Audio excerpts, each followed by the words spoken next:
छात्रप्रबोधनमध्ये नियमित संवाद व अन्य लेखन त्यांचं नेहमी संपादकीय, मी आता छात्रप्रबोधनचा रेग्युलर वाचक आहे आणि संपादकीय अतिशय त्यांचं प्रभावी असतं की कशा पद्धतीनं युवकांना, पालकांना कशा पद्धतीनं मार्गदर्शन केलं पाहिजे ते अतिशय छान पद्धतीनं त्यांच्या छान शैलीमध्ये ते संपादकीय मार्गदर्शन नेहमी करत असतात. आणि मला खात्री आहे की गेल्या इतक्या वर्षामध्ये अनेक युवकांना अतिशय छान पद्धतीचं मार्गदर्शन त्यांच्या या पूर्ण ज्ञानप्रबोधनचे छात्रप्रबोधन या गटातर्फे झालेलं आहे.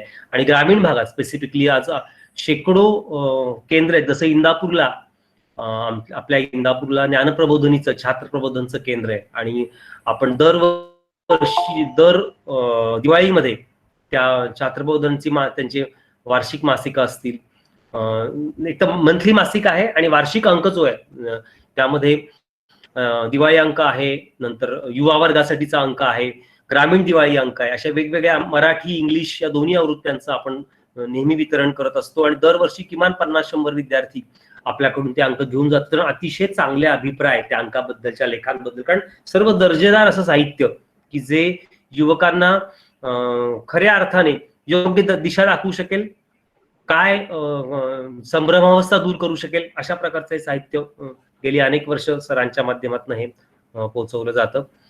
आणि त्यामुळे सर आता आपल्याला लगेच जॉईन होतील, 2 वाजलेच आहेत. आपण त्यांना मी ऑलरेडी लिंक फॉरवर्ड. सर आले का? बोलू का?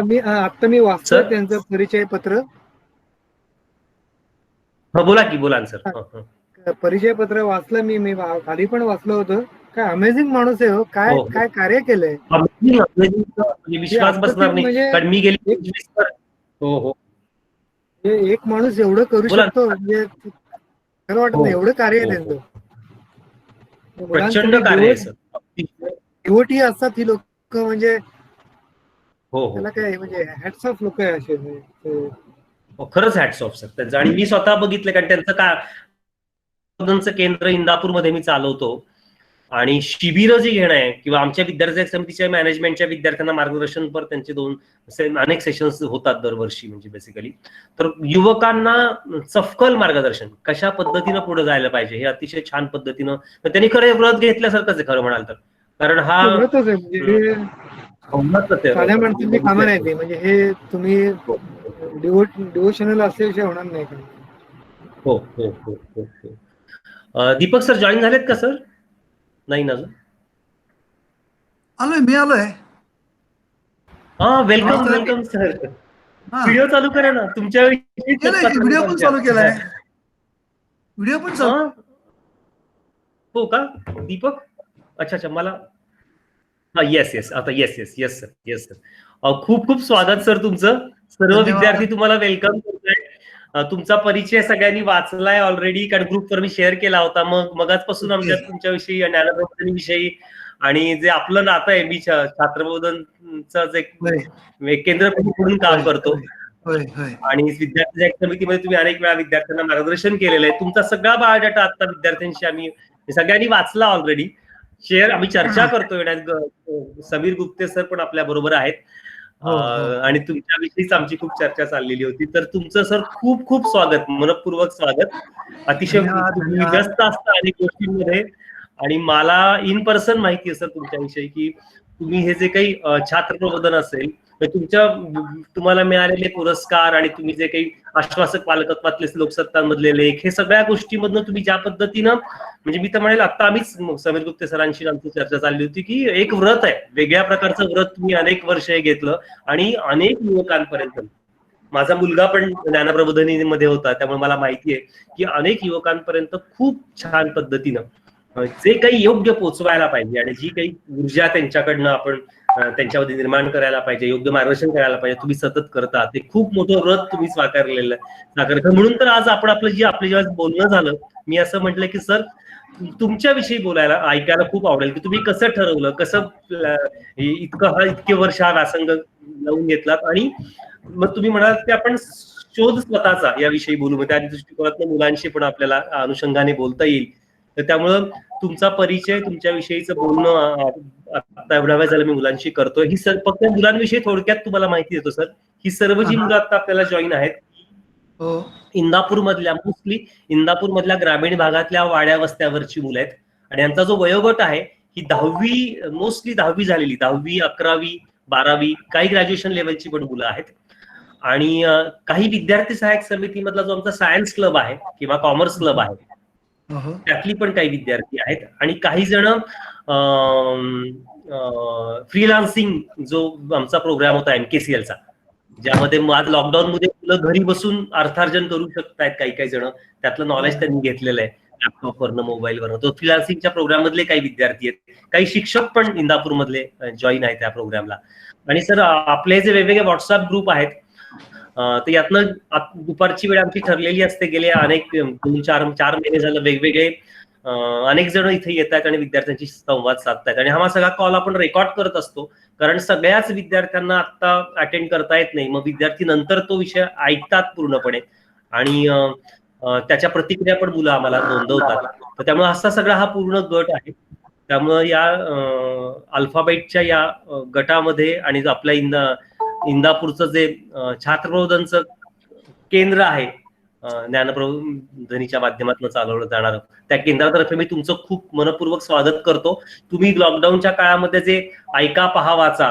छात्रप्रबोधनकडनं अनेक गोष्टी ज्या आमच्यापर्यंत आल्या त्या अनेक विद्यार्थ्यांपर्यंत आम्ही त्या पोहोचवलेल्या आहेत आणि खूप सुंदर प्रतिक्रिया त्याबद्दलच्या विद्यार्थ्यांच्या आहेत त्यामुळे तुमच्याकडनं ज्ञानाच्या अनेक गोष्टी आमच्यापर्यंत येतात आणि तो आम्ही ग्रामीण भागात पोहोचवण्याचा प्रयत्न करत असतो आणि छात्र प्रबोधन हे मासिक किंवा दिवाळी अंक हा निश्चित दरवर्षी विद्यार्थी यातले काही वाचत असतात तर तुमचं खूप खूप स्वागत आणि आपण आपला जो विषय आहे आपला शोध स्वतःचा आणि तुमचा परिचय थोडक्यात सुरुवातीला तुम्ही करून द्यावा तुमच्या माध्यमातून सुरुवात करावी आपला हा विषय कथन करायला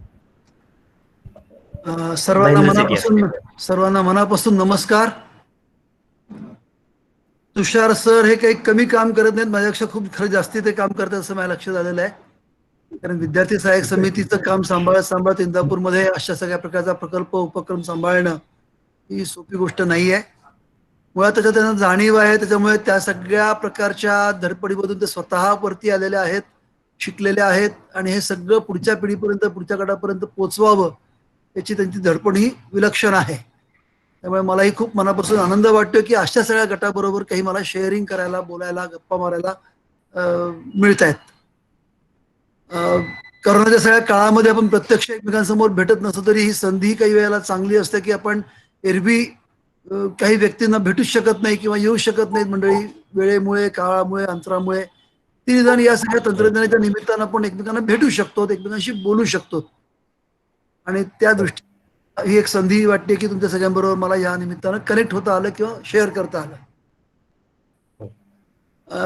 थोडं अवघड काम असतं नेहमी स्वतःबद्दल बोलणं हे इतरांबद्दल बोलणं त्यामुळे सोपं असतं इतर उपक्रमांबद्दल बोलणंही सोपं असतं तसा मी संकोची असल्यामुळे मी फार स्वतःबद्दल बोलीन असं नाही पण तरी तुमच्या पण जे पोचवायला पाहिजे असं मला वाटतं निश्चित पोचवायला पाहिजे त्यामुळे तुम्ही निश्चित बोला प्लीज त्यामुळे मी 1974 साली ज्ञानप्रबोधिनीमध्ये इयत्ता 5वी मध्ये प्रवेश घेतला आणि तोही थोडासा ज्याला म्हणता येईल की म्हटलं तर अपघातानं म्हणता येईल असं कारण त्यावेळेला मी ज्ञानप्रबोधिनीच्या मध्ये येण्यापूर्वी पुण्यातल्या पूर्व भागामध्ये राजा धनराज गिरजी हायस्कूल म्हणून शाळा होती त्या शाळेचे मुख्याध्यापक आपल्याकी अनेकांना माहिती असतील स्वरूप वर्धिनीचे संस्थापक कृष्णराव पटवर्धन हे त्या शाळेचे मुख्याध्यापक होते आम्ही तिघही भाऊ हे त्याच शाळेमध्ये शिकत होतो मी 4थी पर्यंत तिथल्या नवीन प्राथमिक मध्ये होतो आणि वरच्या गटामध्ये राजा धनराज मध्ये माझे दोन्ही भाऊ होते मोठ्या भावाला किशोर भाऊंनी बोलवून घेतलं आणि सांगितलं की जर तुमचा धाकटा जो काही मुलगा आहे भाऊ आहे त्या भावाला प्रबोधिनीची परीक्षा द्यायला बसवा की तर काही आम्हाला प्रबोधिनी नावाची गोष्ट काहीच कोणाला माहित नव्हती पण किशोर भाऊ म्हणतायत कृष्णराव पटवर्धन सर म्हणतायत तर बसवूयात असं म्हणून त्या परीक्षेला मला बसवलं गेलं आणि कदाचित त्यावेळेला आतापेक्षा खूपच कमी संख्या असल्यामुळे माझी निवड झाली असणार असं मला वाटतंय 5वी ते 10वी असा सगळा काळ ज्ञानप्रबोधिनीच्या प्रशालेमध्ये शिकण्यात गेला 4थी पर्यंत वर्गात तसा पहिला येणारा आणि 94-95% मार्क मिळवणारा विद्यार्थी 5वी मध्ये प्रबोधिनीत आल्यानंतर एकदम आपटी खाल्ली ज्याला म्हणता येईल मार्कांच्या भाषेमध्ये अशी आम्ही ती आपटी खाल्ली आणि एकदम 59% मी आलो आणि कारण सगळेच जण निवडलेले होते त्याच्यामुळे सगळ्यांनाच चांगले चांगले मार्क असायचे आणि परीक्षा पद्धती वेगळी होती नेहमीच्या परीक्षा पद्धतीमध्ये जे माहितीपर आणि स्मरणशक्तीवरती आधारित जे काही परीक्षा असायची त्यापेक्षा खूपच वेगळी परीक्षा असल्यामुळे काही पहिली आपटी तिथे मला खायला मिळाली. त्याचा काही परिणाम असेल किंवा आधीच्या शाळेमधून या शाळेमध्ये मोठ्या शाळेमध्ये आल्यामुळे परिणाम असेल, पण एक बुजरेपणा माझ्यामध्ये होता आणि त्यामुळे फारसं कोणाच्या आध्यात मध्यात नाही, जे सांगतील ते निमूटपणे ऐकायचं आणि त्याप्रमाणे काय कृती करायची. 6वी-7वी पर्यंत तरी ही सगळी प्रक्रिया चालू होती. किंवा मी खूप काय म्हणतात त्याला, कोणी थोडं जरी रागावलं तरी मी रडणारा विद्यार्थी होतो. कोपऱ्यात जाऊन मुळमुळ रडत बसायचो आणि त्यामुळे एक प्रकारची एक न्यूनगंड ज्याला म्हणता येईल असंही त्या काळात 1-2 वर्ष 3 वर्ष माझ्या मनामध्ये निर्माण झालेला होता. ज्ञानप्रबोधीच्या सगळ्या शिक्षण प्रक्रियेमध्ये हळूहळू रुळत होतो असं म्हणायला हरकत नाही. आणि नेमकी त्याच वेळेला मी आता 7वी मध्ये असताना जरा आमच्या घरी बरीच एक जरा घटना घडली, त्याच्यामध्ये माझ्या वडिलांचे डोळे गेले.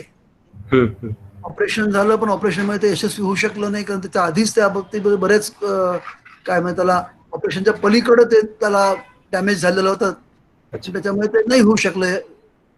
तर आम्ही 6 भावंड घरामध्ये होतो आणि मी काही प्रमाणात भाग्यवानही असं स्वतःला समजतो की एका गरिबीचा अनुभव त्या काळात आम्हाला प्रत्यक्ष अनुभवता आला. आणि आम्ही अशी 6 भावंड, आई वडील 8 जण आम्ही कसबा पेठेमध्ये 10 फूट बाय 10 फूटच्या एका खोलीमध्ये राहत होतो.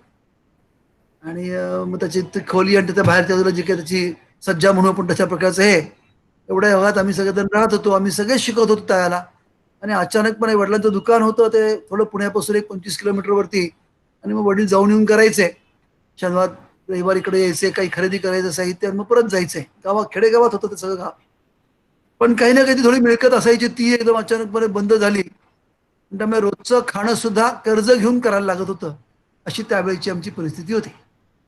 आणि त्यामुळे साहजिकच प्रबोधिनीची फी भरणं तर शक्यच नव्हतं. सगळ्याच जणांना EBC ही बाहेरच्या शाळांमध्ये मिळत होती भावांना. त्यामुळे शाळा बदलायचं असा घाट हा प्रबोधिनीमध्ये आमच्या घरी चालू होता. आता 7वी पर्यंत झालं, ठीक आहे, 8वी पर्यंत परत आपण राजा मध्ये येऊ आणि तुझं शिक्षण चालू कर. त्यावेळेच्या प्रबोधिनीचे संस्थापक संचालक आप्पासाहेब पेंडसे यांच्या कानावरती ही बातमी गेली आणि मग त्यांनी त्यावेळेचे प्राचार्य, उपप्राचार्य हनुमंतराव अभ्यंकर, मोहनराव गुजराथी त्यावेळेचे युवक सचिव होते, या सगळ्यांना सांगितलं जरा तुम्ही घरी जाऊन या, ह्याच्या काय नेमकं बघा जरा. आणि मग त्यांनी तिथं घरच्यांना सांगितलं की तुम्ही काही चिंता करू नका याच्या फीची, परंतु त्याला या शाळेत राहू देत. असं म्हटल्यामुळे खरं तर मी ज्ञानोदयमध्ये पुढचं शिक्षण माझं मी घेऊ शकलो. 8वी मध्ये मला हळूहळू एक एक जबाबदाऱ्या प्रबोधिनीतल्या क्रीडांगणावरच्या किंवा अन्य प्रकारच्या हळूहळू दिल्या गेल्या म्हणा, ढकललं गेलं म्हणा. विद्याव्रत संस्कार 8वी मध्ये झाला त्याचा काही थोडाफार परिणाम असेल म्हणा. पण या सगळ्यामुळे हळूहळू जी काही माझी भिडस्थापना होता तो कमी झाला असेल म्हणून भीड चेपली थोडीशी. आणि पुढाकार पाहिजे, 4 गोष्टींमध्ये आपण जरा पुढे आलं पाहिजे, काहीतरी 4 गोष्टी केल्या पाहिजेत. आपल्यावरती तर काही एवढा खर्च प्रबोधिनी करते आपल्या शाळेचा सगळा, तर आपण असं मागं राहून चालणार नाही. अशा प्रकारचा एक बदल त्या काळामध्ये थोडासा झालेला मला आठवत आहे.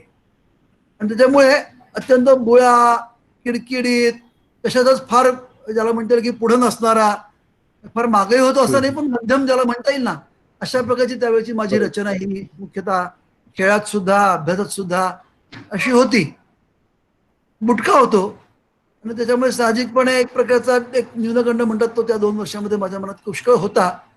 तर 7वीच्या नंतर जे काही प्रबोधिनीतल्या अनेक उपक्रमांमध्ये ढकललं गेलो, सहभागी झालो, पुढाकार घेतला, थोड्या जबाबदाऱ्या घेतल्या, त्या सगळ्या हळूहळू कमी होत गेलं असं माझ्या लक्षात आलं. आणि आपण काहीतरी करू शकतो, आपण काहीतरी 4 गोष्टी ठरवल्या तर तो आपण एक पुढाकार घेऊ शकतो, 5-25 जणांचं नेतृत्व करू शकतो, अशा प्रकारची एक जाणीव ही काही प्रमाणामध्ये त्या 8वी-9वीच्या काळात झाली असं मला वाटतंय. आणि याचं महत्वाचं कारण त्या काळामध्ये प्रबोधिनीमध्ये जे काही आम्हाला या सगळ्या उपक्रमात काही प्रमाणात ढकललं गेलं, आवाहन केलं गेलं, आग्रह धरला गेला, त्या सगळ्या प्रक्रियेतून पुढे न्यायला आम्हाला उद्युक्त केलं गेलं, त्याचा निश्चितपणे परिणाम असतो असं मला वाटतंय. त्या सगळ्याचा भाग म्हणून हळूहळू अभ्यासातही पुढं आम्ही येत गेलो. जाणीव मुख्यतः विस्तारित होत गेली की अरे आपल्याला या परिस्थितीमध्ये आपण राहतो आहोत, तर त्याची घरच्यांचीही जाणीव एका अर्थानं, कारण मोठ्या भावानं पुष्कळ जबाबदारी त्याला अंगावर घेतलेली होती आणि त्यामुळे त्या मानानं आम्हाला रोजचा फार आर्थिक फटका होता असं मी म्हणणार नाही. पण शाळेच्या गणवेशा व्यतिरिक्त 2 ड्रेस म्हणजे खूप झाले आपल्याला वर्षभरासाठी. आणि दिवाळीच्या वेळेला फटाके वाजवायचे म्हणजे मग ते लवंगीचे सर आणायचे, ते सगळे उलगडायचे आणि एक एक फटाका असे आम्ही 25 तुला असं करून एक 25-30 रुपयातली त्यावेळेची फटाक्यांची दिवाळी आम्हाला झालेली आठवती आहे. एक वर्ष तर असं होतं की ज्या वेळेला खरंच या वर्षी दिवाळी आपण घरी करू शकणार नाही, अशी अत्यंत बिकट अशी थोडीशी परिस्थिती होती.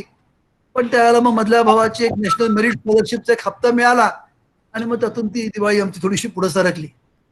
त्यामुळे घरातली कामं वाटून घेणं, मग ते पाणी भरणं असेल खालून तिसऱ्या मजल्यावर, खालच्या मजल्यावरून तिसऱ्या मजल्यावरती पाणी भरणं असेल, पासून ते छोट्या मोठ्या गोष्टी सुद्धा त्यात आपल्याला वाटून घ्यायच्यात. आर्थिक बाबतीतले फार हट्ट करायचे नाहीत आणि आहे तसे जुळवून घेत प्रबोधनच्या उपक्रमात आपल्याला सहभागी व्हायचं आहे. ही एक जाणीव की त्या सगळ्या काळातलं मोठ्या प्रमाणावरती मनामध्ये निर्माण झाली आणि त्याचा मला पुढच्या काळात एक खूप मोठा उपयोग झाला असं मला वाटतं. 10वी मध्ये मग मी प्रबोधिनीच्या शाळेमध्येही दुसरा आलो. गणितामध्ये मला 150पैकी 149 मार्क मला मिळवता आले आणि ते करता करताच प्रबोधिनीच्या अनेक उपक्रमामध्ये मोठ्या प्रमाणात सहभाग माझा वाढत गेला असं मला वाटतं. 10वी मध्ये असतानाच मी एका दलाचं सहाय्यक प्रतोद म्हणून काम करत होतो आणि ते सांभाळता सांभाळता 10वीचा अभ्यास अशी सगळी कसरत ही तेव्हापासून सुरू झाली. आणि मग असं लक्षात आलं की आपल्याला एका वेळेला खूप गोष्टी करायला आवडतात पण जमतात पण आहेत. त्यामुळे क्षमता ताणण्याची प्रक्रिया ही त्या सगळ्या काळापासून सुरू झाली असं मला वाटतं. ठरवून 11वी मध्ये त्यावेळेला प्रबोधिनीमध्ये 11वी-12वी होती. खरं तर ज्युनियर कॉलेज होतं त्यावेळेला, 4-5 वर्ष चाललं होतं. पण मग आम्ही ठरवून जरा त्याला प्रबोधिनीतून बाहेर पडायचं आणि बाहेर शिक्षण घ्यायचं असं ठरवलं.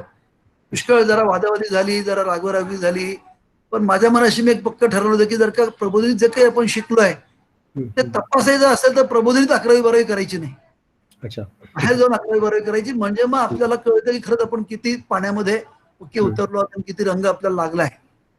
आणि मनाशी माझ्या मनात पक्क असल्यामुळे मी जरा भांडून त्या वेळेला 11वी-12वी गरवारे कॉलेजमध्ये केली. आणि मग नंतर खरं तर मला 12वी नंतर इंजिनिअरिंग करायचं होतं तसं नाही, प्युअर सायन्सकडे जायची मनापासून इच्छा होती. शिक्षणात काहीतरी करावं असं तेव्हापासून डोक्यात होतं. पण एकूणच घरची परिस्थिती ही त्याला अशी बिकट असल्यामुळे मला 2च पर्याय होते, इंजिनिअरिंग आणि मेडिकल. माझा मोठा भाऊ मेडिकलला गेलेला होता, बीजे मेडिकल मध्ये होता. मधला भाऊ COEP ला इंजिनिअरिंग करत होता. त्यामुळे मला तसा चॉईस होता की 2पैकी एक कुठलं तरी निवडायला हरकत नाही असं. पण 2पैकी होतं. माझं दुर्दैव असं की मला दोन्हीकडे ऍडमिशन मिळत होती. मला काय बीजेलाही ऍडमिशन मिळत होती आणि COEP ला ऍडमिशन मिळत होती. मेडिकलला होते आणि 96% इंजिनिअरिंगला होते. आणि विशेष म्हणजे एकही क्लास लावायचा नाही आधीपासून ठरवलेलं असल्यामुळे 11वीतून 12वी जाताना व्हेकेशन मध्ये वडिलांनी बराच मला जरा आटापिटा केला, जरा थोडासा आग्रह धरला, रागवारागवी झाली की नाही काही करून तू क्लास लावच. आणि मी मात्र म्हटलं की नाही, मला नाही लावायचा क्लास, मी क्लास शिवाय हे करणार आहे. ती सगळी भांडणं करून मग शेवटी माझ्या मोहनरावांनीच त्यावेळेला प्रतोदांनी माझ्या वतीनं घरच्यांना शब्द दिला. तो नंतर मला कळला की तुम्ही काय चिंता करता, तुम्हाला किती मार्क हवेत, 95 हवेत का, दिले. माझ्या वतीनं परस्पर शब्द घरच्यांना देऊन टाकल्यावरती घरचे शांत झाले. आणि मग 2 महिन्यानंतर मला मोहनरावांनी बोलून सांगितलं की तुझ्या वतीनं असा शब्द दिलाय बरं का, आता बघ काय ते आता. म्हणजे आपल्या वतीने दुसऱ्या कोणीतरी शब्द दिलेला आहे तो शब्द तर खाली पडू द्यायचा नाही. त्यामुळे तो शब्द आपल्याला पाळायचा आहे आणि तरी क्लास न होता आपलं सगळं करता आलं पाहिजे. एक मात्र मी पथ्य असं पाळलं की मी क्लास लावला नाही, परंतु मी अनेकांच्या क्लासेसचा फायदा करून घेतला आणि पुढे मी इंजिनिअरिंग करताना सुद्धा याचा बराच उपयोग केला. इतरांना क्लास होऊ देत, त्यांच्या क्लासेसच्या वह्या 2 दिवस 3 दिवस 4 दिवस मिळवायच्या आणि मग त्याच्यावरती आपण आपला अभ्यास करून त्यांना त्यांच्या वह्या अत्यंत रितसरपणे वेळेत पूर्ण परत करायच्या. दुर्दैवानं त्यांच्यापेक्षा मला बरे मार्क पडायचे. क्लास लावणारी मंडळी थोडीशी माझ्यावरती चिडचिड करायची, काय क्लास आम्ही लावायचे, मार्क तुम्ही मिळवायचेच. पण वेळ माझा त्यामुळे खूप वाचायचा आणि त्यामुळे अनेक गोष्टी मला करता यायच्या. 12वीच्या काळात सुद्धा मी अगदी परीक्षेच्या आधी महिनाभर पर्यंत इथले सगळी काय प्रात्यक्षिकांची तयारी आणि अमुक तमुक असं काही पूर्ण इन्व्हॉल्व्ह झालेलो होतो. नक्की असं माझ्या लक्षात येतं की ज्याला जास्तीत चांगला अभ्यास करायचा ना, त्याला 10 गोष्टी करता आल्याच पाहिजेत, तरच अभ्यास पण चांगला होतो. याचा साक्षात्कार त्यानिमित्ताने माझ्या मनामध्ये पक्का बसला असं मी म्हणेन. निश्चितच. परीक्षेच्या दिवसांमध्ये सुद्धा संध्याकाळी अर्धा पाऊण तास खेळलं पाहिजे. जो काही संस्कार माझ्यावरती झाला तो अगदी 10वी-12वीला सुद्धा चालू राहिला. परीक्षेच्या काळात सुद्धा मला संध्याकाळी तासभर अर्धा तास खेळून मग मी परीक्षेला बसलो असं मला आठवत आहे. घरच्यांनी जर त्याला मला असं म्हटलं होतं की अरे काय तो अर्धा तास तो अभ्यास केला असताच किंवा थोडा कमी वेळ दिला असता पद्धतीमध्ये तर जरा तुझा बोर्डातही आला असतास. मी त्यांना असं म्हणलं की ते दिला म्हणून मी एवढे तरी मार्क पडू शकलो. बरोबर. नसता जर का मी वेळ तर अभ्यासच केला असता त्याच्यापेक्षा मी अजून खाली गडगडलो असतो. कारण 10 गोष्टी करता करताच अभ्यास चांगला होतो असं माझा त्यावेळेचा समज आणि अजूनही तो पक्का आहे. एक वेळ कमी असतं तर जास्त इफेक्टिव्हली तुम्ही अभ्यास करता, खूप वेळ असतं तर टाइमपासही भरपूर होतो आणि अभ्यासाचं लक्ष एकाग्रताही पुष्कळ कमी होते. मग त्यामुळे असं त्यावेळेला ठरलं की ठीक आहे, मग त्यातल्यात आपल्याला इंजिनिअरिंग गणित थोडंफार आवडतं आहे तर इंजिनिअरिंग करूयात. मग वाटलं तर आपल्याला जर वाटतं त्या दिशेत आपल्याला जाता येईल. CYP ला मी मेकॅनिकल इंजिनिअरिंग मध्ये प्रवेश घेऊन 4 वर्ष इंजिनिअरिंग पूर्ण केलं. थोडा एक फटका बसला सेकंड इयरला, 3 विषयामध्ये डाऊन होते. कारण त्याला प्रबोधिनीमध्ये खूपच मी ज्याला म्हणजे इन्व्हॉल्व्ह झालेलो होतो. साहजिकपणे मग प्रबोधिनीमध्ये बंद, आता तुमचं सगळं प्रबोधिनी बंद, अभ्यास करा. मग ठीक आहे म्हटलं, मी अभ्यास करेन नक्की. आणि मग ठरवून मग सेकंड इयरच्या सेकंड सेमिस्टरला आधी सगळे विषय क्लिअर करून फर्स्ट क्लास मिळवला, डिस्टिंक्शन मिळवून. तर मला असं लक्षात घरच्यांच्या वतीमध्ये 2-3 महत्वाच्या गोष्टी असतात. हा एक तर चुकीच्या ठिकाणी कुठे जात नाही याची खात्री त्यांना हवी असते. म्हटलं होते त्याच्याबद्दल त्यांना काही मनामध्ये शंका नव्हती. दुसरं असतं मी बाबा हा अभ्यास करतोय की नाही, मार्क मिळवतोय की नाही, शेवटी लौकिकी अशी तितकंच महत्वाचं आहे. केवळ काम करतोच उपयोगाचं नाही, पुरेसं नाही ते. केवळ घरच्यांच्या आग्रहातर्क होईना पण अगदी परीक्षेच्या आधी 15 दिवस, दिवसातले 12, 13, 14 तास पण अभ्यास करून आणि टाकायचंय असं एक तंत्र कळत नकळत विकसित होत गेलं असं मी म्हणेन. अभ्यासही त्या काळात कसकून केला आम्ही आणि मार्क मिळवून टाकले. आणि अर्थातच घरी राहतोय आपण म्हटल्यावरती घरातली पण काही कामं आपण स्वतःहून केली पाहिजेत. कुटुंबाचे आपण सदस्य आहोत. प्रबोधिनी तुम्ही फार भारी काम करता म्हणजे तुम्हाला घरातली काही कामं करायलाच नकोत असं म्हणून चालणार नाही. ते पक्क डोकं. त्यामुळे घरातली पण एक 4-5 ठरवून कामं, अगदी दर रविवारची आठवड्याची भाजी ही मंडईत जाऊन घेऊन येणे इथपासून ते अजून काही 4 कामं घरातली ही स्वतःहून घेतलेली होती. आणि तेवढी मात्र मी नक्की करणार, कारण मी कुटुंबाचा सदस्य आहे, त्याची मला जाणीव आहे आणि त्यामुळे ते मी नक्की केलं पाहिजे. अशा गोष्टी त्याला मी सांभाळल्या असल्यामुळे घरच्यांचा मग विरोध नव्हता की ठीक आहे तू करतोय तर हरकत नाहीये, परंतु ह्या सगळ्या गोष्टी तू करून सांभाळून करतोयस त्याचा आम्हाला आनंद आहे. बरोबर. इंजिनिअरिंगचं शिक्षण पूर्ण झाल्यानंतर मात्र मग माझा हट्ट मी धरला की आता मी तुमच्यासाठी म्हणून इंजिनिअरिंगचं शिक्षण पूर्ण केलं. आता मला मात्र शिक्षणामध्येच काम करायचं आहे आणि प्रबोधनचं पूर्ण वेळ काम करायचं आहे. अप्पा पेन्सेनच्या बरोबर मी अप्पासाहेबांबरोबर मी फर्स्ट इयर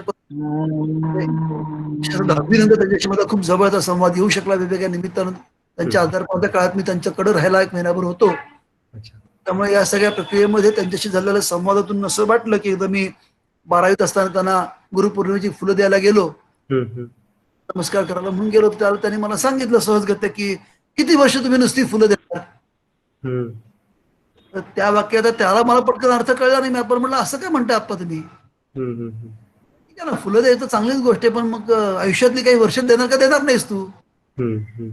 आणि मग ते 12वीत असताना ते डोक्यात पक्क होतं. आप्पा गेले त्यावेळेला सुद्धा, त्या क्षणी सुद्धा मनामध्ये पक्क होतं की आता आपल्याला आयुष्यातली काही वर्ष नक्की प्रबोधिनीसाठी पण द्यायचेत, कारण मोठं ऋण प्रबोधिनीचं आपल्यावरती आपल्या सगळ्या घडणीमध्ये आहे.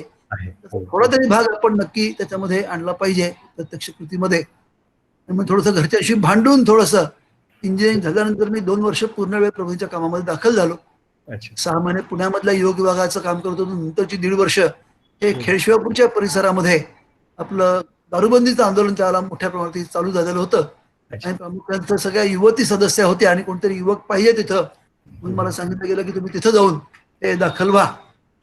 तसं मी मुळात भिड असतं बरं का, काही फार मोठं डॅशिंग बिशिंग कुठेतरी जाऊन काही असं काही माझ्या स्वभावाचा भाग नाहीये. त्यामुळे तिथं जाऊन अशा प्रकारचं काहीतरी करायचं माझ्या दृष्टीनं स्वभावातल्या बदलाचा एक महत्वाचा भाग होता. आणि मग जाऊन तिथल्या युवकांना घेऊन अनेक ठिकाणच्या भट्ट्या फोडणं असेल, त्यांच्या बरोबरचा हुज्जत घालणं असेल, त्यांच्याशी 2 हात करणं असेल, असं काय तसं माझ्या स्वभावाच्या पेक्षा वेगळा असा तो बदल हा माझ्यामध्ये त्या काही प्रमाणात पण झाला. घाबरत का होईना, भीत का होईना, पण त्याला मी सामोरा गेलो आणि एक ग्रामीण भागाची नाळ ज्याला म्हणता येते त्यांना जोडली गेली असं मला वाटतं.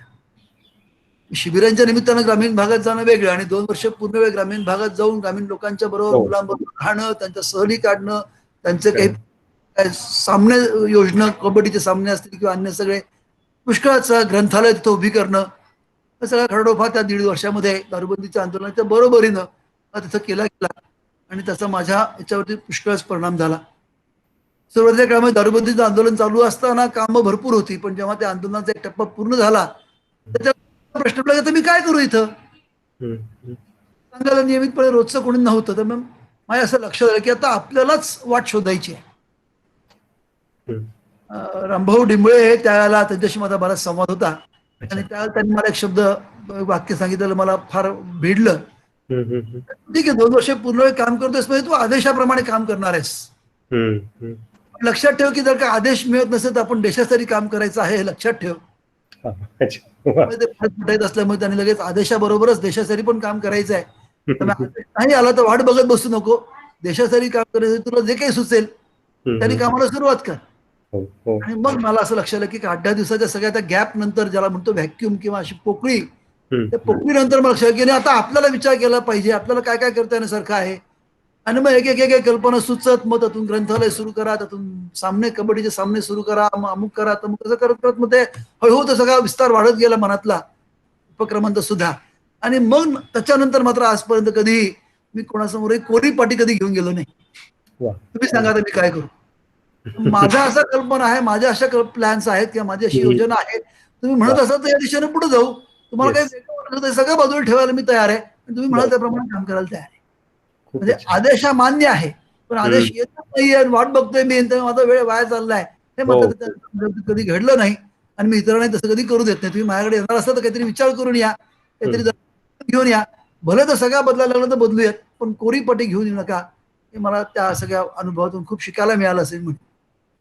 आणि मग अर्थातच चॅलेंजेस घेणं हे प्रबोधिनीचं जे काही एक आग्रहाची गोष्ट होती ती स्वभावाचा भाग झाली. विविध गोष्टींमध्ये आपण समाधान नाही मानायचं. बरोबर. स्वतःला सुद्धा आणि परिस्थितीला सुद्धा आपण आव्हान देत राहू आणि नवीन नवीन नवीन काहीतरी आपल्याला पुढे आणलं पाहिजे. येस. त्यामुळे प्रबोधिनीचं काम करत असताना मग परत पुण्यात आलो. पुण्यात आल्यानंतर BEd MAd केलं, शाळेमध्ये शिकवायला सुरुवात केली. आवडतंय शिकवणं, मला स्वतःला असं वाटायला लागलं खूप रमून जातोय समाजात लक्षात आलं. त्यामुळे ते करता करता मग योग विभागाच्या कामामध्ये संघटनात्मक काही रचना उभी राहिली आणि मग असं वाटलं की फक्त प्रशालेतल्या मुलांपर्यंतच का बरं आपण अडकून राहायचं, अशी बुद्धिमान मुलं ठिकठिकाणी आहेत.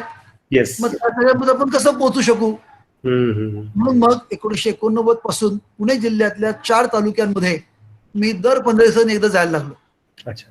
आणि मग त्या शाळेमधल्या मुलांची बौद्धिक चाचण्या घेऊन त्यातल्या अशा विशेष बुद्धिमत्ता असलेल्या 50-50 मुलांसाठी प्रबोधिनीचं व्यक्तिमत्व विकसनाचं दल उपक्रम, त्याबरोबर वाचन कौशल्यापासून विक्री कौशल्यापासून सहली शिबिर हे सगळं मिश्रण त्याच्यामध्ये आम्ही बसवलं.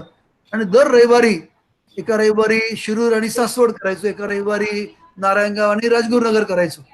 आणि असे माझे 3 वर्षातले सगळे रविवार हे बहुतांशी या सगळ्या भागामध्ये त्या मुलांच्याकडे जाणं, 2-3 तास त्यांना गोळा करणं, त्यांचे सगळे कार्यक्रम घेणं. याच्याकडे खूप पोटेन्शियल्स आहेत. निश्चित. त्या ग्रामीण भागातल्या मुलांच्या द्वारा मी अजून आपल्या गावातल्या मुलांच्यासाठी शिबिरं घेतली. त्यांच्यासाठी नेतृत्व शिबिर घेतलं त्या राजगुरुनगरच्या मुलांच्या. मग तिथून दोंदे, चाकण आणि अजून आपली गावं ती जाऊन या घ्यायची. आणि ही कल्पना फारच अपील झाली आणि आपण अजून त्यांनी आपण पण काहीतरी केलं पाहिजे पुढच्या गटासाठी. जो काही भाव येतो त्या गटापर्यंत मी पोहोचू शकलो याचा मला निश्चितच आनंद झाला. निश्चितच सांगायला विशेष आनंद वाटतो की 6 वर्षभरापूर्वी बारामतीला एक कार्यक्रम होता आणि त्यासाठीचं व्याख्यान होतं. आणि अचानक मला एक विद्यार्थी तिथे येऊन भेटला. विद्यार्थी तो मोठा आहे आणि त्यांनी मार्क काढून मी तिथे येणार असं त्याला कळल्यावरती तो येऊन भेटला. तो असं तिथल्या इंजिनिअरिंग कॉलेजमध्ये प्रोफेसर आहे. अच्छा. आणि त्यांनी मला भेटून नमस्कार केला आणि सांगितलं, सर 1990-91 साली मी नारायणगावला होतो त्या शाळेमध्ये 8वी-9वी मध्ये, त्याला तुम्ही तिथे यायचात, आपण या सगळ्या शिबिरामध्ये सहभागी झालो मला आठवत आहे. आणि माझी सगळी घडण त्या 2 वर्षांच्या कार्यक्रमामध्ये झाली असं मला वाटतं. मला लोक म्हणतात की तुम्ही कसं काय वेगळा विचार करता कॉलेजमध्ये, तर सगळा वेगळा विचार करण्याची माझी प्रक्रिया ही सगळी प्रबोधित उपक्रमामधून झाली. खूपच छान. असे कुठून कुठून काही मंडळी भेटत खूप आनंदही होतो. पण मला असं वाटतं की ते पेरलं कुठं काही वाया जात नाही.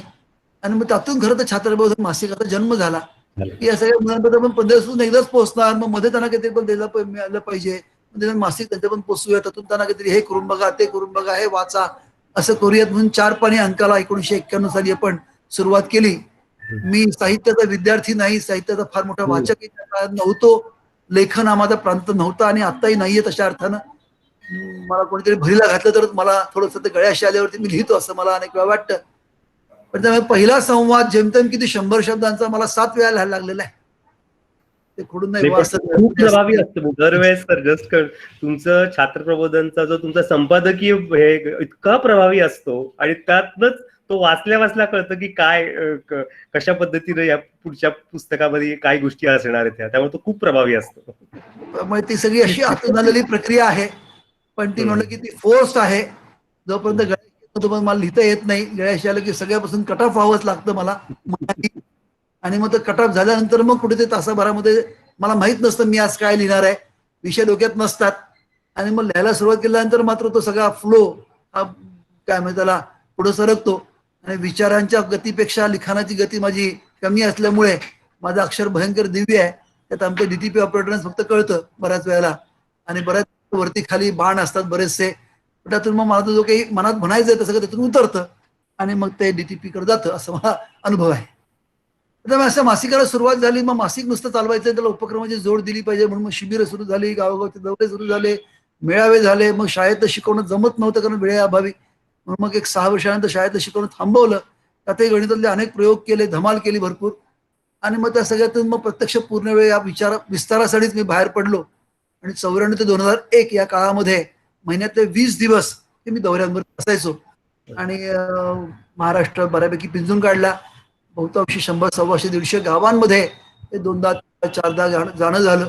सुरुवातीला लोकांची ओळख असायची, त्याच्यामुळे हा कोण आलाय, कोणतरी सेल्समन दिसतोय, त्यामुळे मग सेल्समनची जी काही ट्रीटमेंट असायची, आता आज येऊ नका, आज वेळ नाहीये, बरोबर. शाळेमधून फारसा प्रतिसाद मिळायचा नाही. मग पोंक्षी आम्ही दोघांनी जरा एक असं केलं की त्यांनी माझ्यासाठी एक शिफारस पत्र द्यायचं आणि मी त्यांना एक शिफारस पत्र द्यायचं. आणि मग अशी शिफारस पत्र घेऊन आम्ही जायचो. कुठेतरी शिफारस पत्र बरं मग ठीक आहे तुम्ही बोला. आणि मग ते एका वर्गात बोलायचं, कधी शाळेसमोर बोलायचं. सकाळी 7:30ला सुरुवात करायची बोलायला, तर संध्याकाळी पर्यंत कधी 40-50 वर्गांमध्ये सुटे बोलायला लागायचं. कधी 10-12 शाळेमध्ये एकत्रितपणे सगळ्यांना समोर बोलायला लागायचं. आणि मासिकाचा प्रचार करणं, त्यांना सभासद करून घेणं, एखादा घेणं, ही सगळी प्रक्रिया त्याला सुरू झाली. मेळावे घ्यायला गेल्यानंतर लोकांना सांगितलं असं की संपादक तुमच्या भेटीला येणार आहेत. मुलं जमलेली असायची आणि मग मी म्हणायचं चला आता आपण सुरू करू. संपादक आल्याशिवाय कसं सुरू करायचं.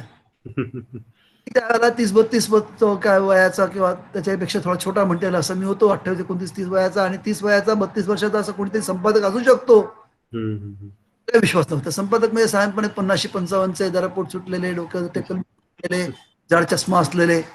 मी म्हणायचो की अरे चला की आपण करूयात की सुरू. मग म्हणायचं की मीच संपादक आहे. हा असं कसं म्हणे.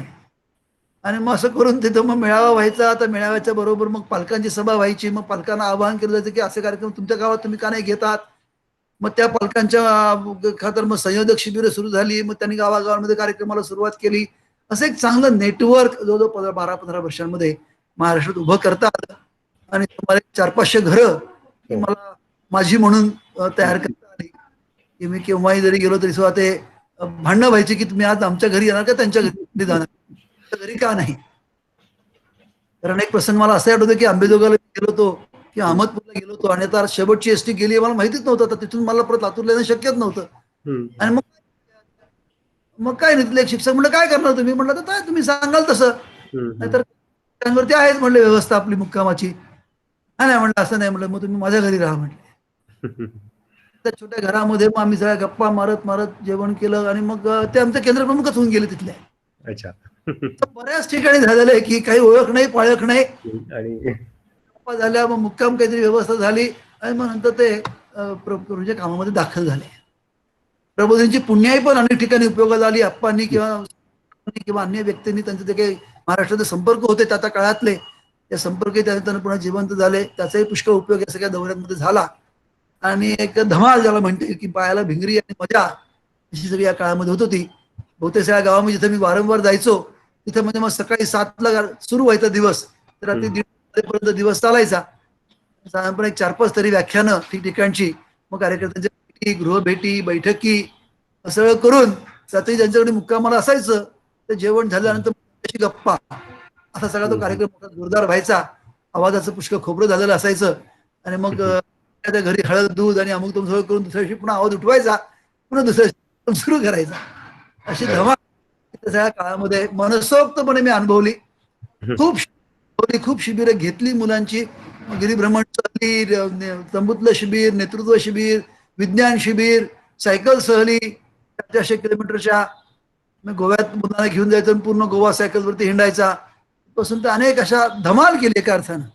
ज्याला आपण खुमखुमी म्हणतो ना, अशी सगळी खुमखुमी त्या काळामध्ये मस्तपणे मी एन्जॉय केली असं मी म्हणेन. तर एक सारी थोडा अपघात झाला, त्यामुळे थोडं जरा मला दौरे 1-2 वर्षामध्ये जरा कमी झाले माझे, किंवा थांबवायला लागले मला. पुन्हा त्याच्यानंतर सुरू झाली सगळी प्रक्रिया. मग त्या काळामध्ये सोलापूर जबाबदारी माझ्यावरती आली. मग सोलापूरचं कार्यवाह म्हणून मी काही काम केलं. पुन्हा आल्या छात्रवृत्तीचं काम चालू असतानाच नेतृत्व संवर्धन केंद्र असं प्रबोधींच्या सुवर्ण महोत्सवी वर्षामध्ये आपण काम सुरू केलं. आणि महाविद्यालय मुख्यतः नेतृत्व विकसनाचे उपक्रम हे आपण गेली 6-7 वर्ष. तर हा सगळा असा एक वेगळा प्रवास व्यक्तिमत्वाचा झाला. घरच्यांच्या बाबतीमध्ये थोडा किस्सा सांगतो आणि मग प्रश्नोत्तरांकडे जाऊ. एकूणच स्वतःचा शोध घेण्याच्या प्रक्रियाकडे काही मी थोडंसं असं मी म्हणेन. मी जेव्हा प्रवीणचं पूर्ण वेळ काम करायला सुरुवात केली तेव्हा साहजिकपणे घरच्यांची खूप नाराजी होती. वातावरणही घरच्यांचं सामाजिक काम करण्याचं, आणि त्याच्यामुळे आणि घरची अडचण होती, खरंच गरज होती आर्थिकदृष्ट्या सुद्धा. पण मी ठरवलं होतं, दिला होता म्हणून मी त्याप्रमाणे प्रवीणचं काम करायला सुरुवात केली. आणि त्या 5-6 वर्षाच्या काळामध्ये थोडंसं असं व्हायचं की मग घरी कोणी आले तर मग तुम्हाला 3 मुलं ना, तर मग तिसऱ्या मुलाची आठवण किंवा ओळख करून दिली जायची, अन्यथा 2 सांगितलं जायचं. तुमचा प्रवास होत 15 वर्षानंतर परिस्थिती अशी होती की घरात कोणी माझी ओळख करून दिली जायची. बरोबर. त्याला वेळ लागतो, परंतु मला कुठेही याच्याबद्दल मनामध्ये किंतु नाही, कारण घरच्यांनी खूप माझ्यासाठी केलं, माझ्या मोठ्या भावाने माझ्यासाठी खूप केलेलं आहे. आणि त्याची कृतज्ञता त्यांच्यामुळेच मी खरं ह्या सगळ्या टप्प्यापर्यंत येऊ शकलो. आता काळामध्ये काही वेळा घरच्यांशी भांडणं होत असतात आपली, पण ती भांडणं असतात. त्यातला काय मतदाराचं लक्षात घेऊन आपण जर पुढे गेलो तर खूप चांगलं बॉन्डिंग घरच्यांबरोबर तुमचं राहतं, आणि ते अत्यंत आवश्यकही असतं. कुटुंब हे शेवटी आपण समाज करायला गेल्यानंतर कुटुंबाकडे पूर्ण दुर्लक्ष करणे काही योग्य नाही. अडचणीच्या महत्वाच्या प्रसंगांमध्ये मी घरच्यांच्या बरोबर तितक्याच तन्मयतेनं हे सहभागी झालेलो आहे, होत असतो. त्यावर्षी जेव्हा एकदा अल्फा टीव्हीवरती त्याला वाटतं मुलाखत झाली, संवाद नावाचा एक कार्यक्रम होता.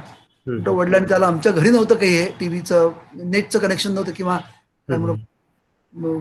त्यामुळे त्यांनी शेजारच्या घरात जाऊन ते बघितलं आणि पुतण्याने सांगितलं की त्या दिवशी वडिलांच्या डोळ्यातून खूप पाणी आलं. आपला मुलगा हा ते चांगलं काम करतोय, याला हे पोचवायला सुद्धा थोडा वेळ लागतो, ती काळजी थोडा वेळ असं मला वाटतं. आणि खूप छान आता कुटुंबाबरोबरचा आमचा सगळा छान संवाद आहे, छान एकमेकांच्या इंटरॅक्शन चालू असतात. हे सगळं एकत्र नातं आपल्याला बांधता आलं पाहिजे, कुटुंब म्हणून पण आलं पाहिजे, सामाजिक कामाची पण रचना आपल्याला पुढे नेता आली पाहिजे. ते करत असताना व्यक्ती म्हणून सुद्धा आपण खूप अनुभव घेत गेलो पाहिजे, शिकत गेलो पाहिजे. अनेक नवीन संधी या ज्या पुढे येतात, नवीन आव्हानं जी पुढे येतात ती आपण सतत जागी ठेवली पाहिजेत. असं बाळकडू प्रबोधित मिळाल्यामुळे हा सगळा प्रवास इथपर्यंतचा जमू शकता. आणि काही व्रत वगैरे तर ते आहेच प्रबोधिनीचं, ते बाळकडू असल्यामुळे तो भाग असतो, पण यात धमाल गेली असं मला नक्की वाटतं. एन्जॉयड दोज, ही सगळी प्रक्रिया प्रवासाची जी आहे, तर कुठे आपण काहीतरी मिस करतोय, कुठे आपण फार भयंकर त्याग बीक केलाय असं मला वाटत नाही. कारण सगळं करण्यातली जी मजा असते ती मजा एरवी मला नाही तर मिळाली नसती. एक्सपोजर्स किंवा जे काही सगळे चॅलेंजेस घेत गेल्यामुळे जे काही स्वतःच्या ज्या क्षमता असतात ना, झाकलेल्या असतात असं मला खूप प्रामाणिकपणे वाटतं. निश्चित चॅलेंजेस मिळतात किंवा आपण घेतो किंवा तशी संधी आपल्याला उपलब्ध करून दिली जाते, त्याला मात्र लक्षात की अरे जमलं की आपल्याला नव्हतं ना, एरवी जमलं आपल्याला. ही जी काही एक तो रिव्हील आहे ना, तो 30 वर्षाच्या काळामध्ये कमीत कमी 100 वेळा तरी आला असेल. आपल्याला एरवी जमलं नसतं असं मनातून वाटत होतं, पण जमलं की, आणि धमाल आली, मजा आली, एन्जॉय. अशी धुंदी मस्ती ही मी प्रभूंच्या काही कामामध्ये खूप अनुभवली, अजूनही अनुभवतोय. तीच त्यातली मजा असं मला वाटतं. 12 तास तुम्ही काम केलं तर दमत नाही, थोड्याशा मर्यादा पडतात काही, परंतु दमत नाही, थकत नाही, मजा येते, धमाल येते.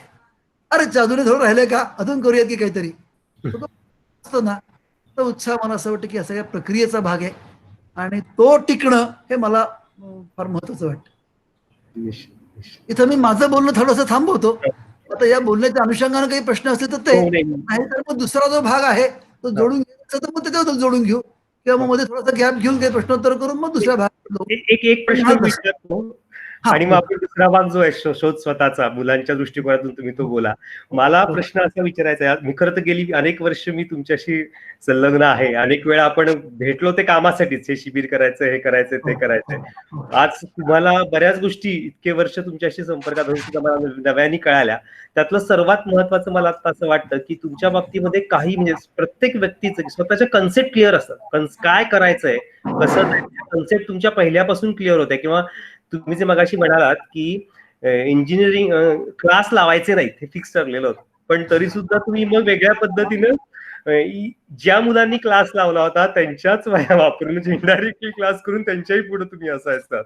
किंवा सीओपी ला पण प्रवेश मिळणं आणि मेडिकलला पण प्रवेश मिळणं, म्हणजे बीजे मेडिकललाही प्रवेश मिळणं आणि इकडे सीओपी ला प्रवेश मिळणं, आणि मग तुम्हाला ते निवडावं लागलं. म्हणजे या इतक्या म्हणजे नॉर्मली आजकालच्या मटेरियलिस्टिक युगामध्ये या लेवलचं करिअर असताना स्वतःच्या आनंदासाठी धमाल, आणि तुम्ही खरं तर रत आहे तुम्ही ज्या पद्धतीनं जीवन जगलात. मी बघितलंय की सगळ्यांना तुम्ही आता सांगितलं की काय काय लेवल कसं कसं तुम्ही चॅलेंजेस वगैरे स्वीकारले ते. तर मला प्रश्न यातला सगळा असा आहे की हे सगळं चालू असताना हे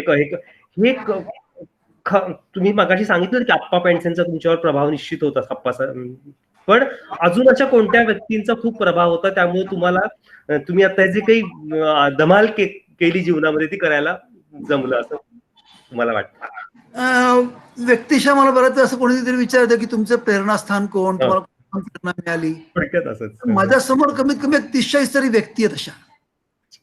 मला कोणा एका व्यक्तीकडून फार बाबा मी प्रभावित झालो, माझं सगळं आयुष्यावरती पूर्ण 100% प्रभाव असं नाही झालेलं. मला माहिती सुदैवानं कोण दुर्दैवानं मला माहित नाही सांगता येणार, पण माझ्यासमोर असे 30-40 तरी व्यक्ती आहेत. त्या व्यक्तींच्या मधल्या एकेका गुणामुळे, त्यांच्या एकेका स्वभावामुळे मला असं वाटलं की ते आपल्याकडे आलं पाहिजे, आणि त्याच्यासाठी आपण त्यांच्याशी संवाद संपर्क, त्यांच्याशी पायाशी बसून त्यांच्याकडून शिकून घेतलं पाहिजे. त्यांच्याशी आपण तो गुण आपण त्यांच्याकडून मिळवलंच पाहिजे. आणि त्याच्यामुळे माझ्यासमोर असे 30-40 तरी व्यक्ती सतत डोळ्यासमोर होत्या किंवा वाढतही गेल्या असं म्हणेन त्या काळामध्ये. बरोबर असं म्हणेन की नाही हे प्रेरणास्थान आहे आपलं, हे त्या काळातली नवीन प्रेरणा मिळवण्याची जागा आहे, आणि ते अजूनही चालू असतं असं मला वाटतं. एका व्यक्तीकडून प्रेरणा मिळाली किंवा एका व्यक्तीमुळे मी खूप प्रभावित झालो तोच माझ्या आयुष्यभरचा कायमचा ठेस असं मला नाही माझ्या झालं. तर मला त्या काळात त्या व्यक्ती भेटत गेल्या, मी शोधत गेलो म्हणा, त्या माझ्या आयुष्यात आल्या म्हणा, पण त्यामुळे असं खूप मोठा समुच्चय गटांचा व्यक्तींचा आहे असं मला वाटतं. आणि काही थेट भेटले असतील, काही व्यक्ती भेटल्या पण नसतील मला, पण त्यांच्यातून ऐकलेलं जे होतं त्याच्यानुसार की ही व्यक्ती काहीतरी आपल्या आयुष्यामध्ये त्यांचं जे काही स्थान आहे ते महत्वाचं आहे. आणि त्यामुळे म्हणतो ना की एकच दीपस्तंभ असण्यापेक्षा माझ्यासमोर असे 25-30 तरी दीपस्तंभ आहेत. मग बऱ्याच वेळा कसं होतं की एखादी व्यक्ती आपल्याला एका गुणांसाठी खूप भावते. हो निश्चित. त्याच व्यक्तीतलं एखादा उणीव पण असते. हो हो अगदी बरोबर. की जेव्हा आपल्याला आपण जार जवळ जातो तेव्हा आपलं लक्षात येते, तेव्हा काही वेळेला असं होतं की अरे ही व्यक्ती अशी पण आहे समजते, काही वेळेला असं होण्याची शक्यता असते. मी असं काळजी घेते त्या काळामध्ये, आणि सुदैवानं काही प्रमाणात की नाही प्रत्येक व्यक्ती ही परिपूर्ण कधीच नसणार आहे. अगदी बरोबर. ते दोन जर काही दुर्गुण असतील, उणीवा असतील तर त्याला बाजूला ठेवता आलं पाहिजे, तसं आपण व्हायचं नाही हेही आपण मनात घेतलं पाहिजे. आणि जे चांगलं आहे त्यासाठी चांगलं म्हणून आपण त्याच्याकडे पाहिलं पाहिजे. त्यामधला चांगुलपणा आणि त्या चांगुलपणावरचा विश्वास आणि त्याच्यातून त्यांना त्यांच्याबद्दलची प्रेरणा मनामध्ये पक्की होणं हे मला खूप महत्वाचं. म्हणजे किती साध्या साध्या गोष्टींची सुद्धा माझ्या मनात प्रेरणा टिकवणे असे म्हणेन. मी एक तंबूत शिबिर करून राजगड तर तोरणा असं ट्रेक करणार होतो. शिबिरातले काही जण परत पुढे जाणार होते आणि काही जण आम्ही पुढे जाणार होतो. त्यामुळे आम्ही काही सगळा शिदा बिदा सगळा वाटून घेतला होता, आणि 2-3 जण जे आमच्यावर येणार होते त्यांचा बदलला आणि ते गेले पुण्याला, आणि त्यांच्याकडे शिदा त्यांच्याबरोबर गेला.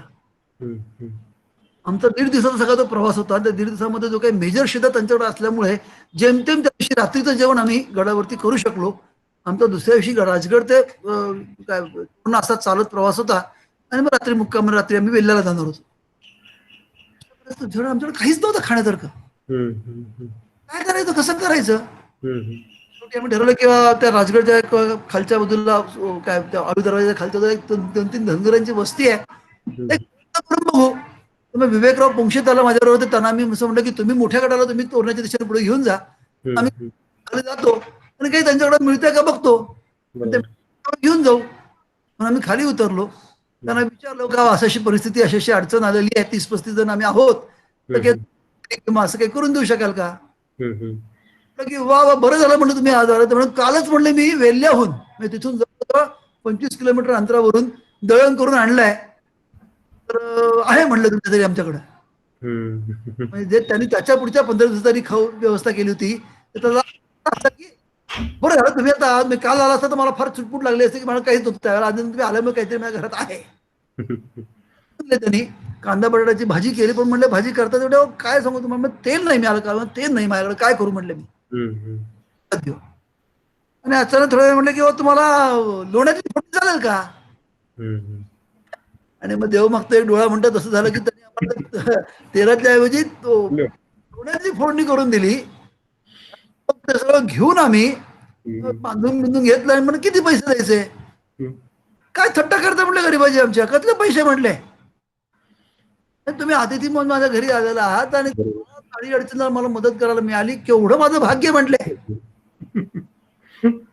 म्हणजे ज्या माणसाने 5 किलो ज्वारी ही दळून आणली आणि त्याचा सगळ्याचा प्रवास करून ते आपल्या घरात म्हणून आणली, त्या सगळ्याचा खरडोप करून तो मग एक पैसा घेणार नाही, परत छंद काढायचा नाही.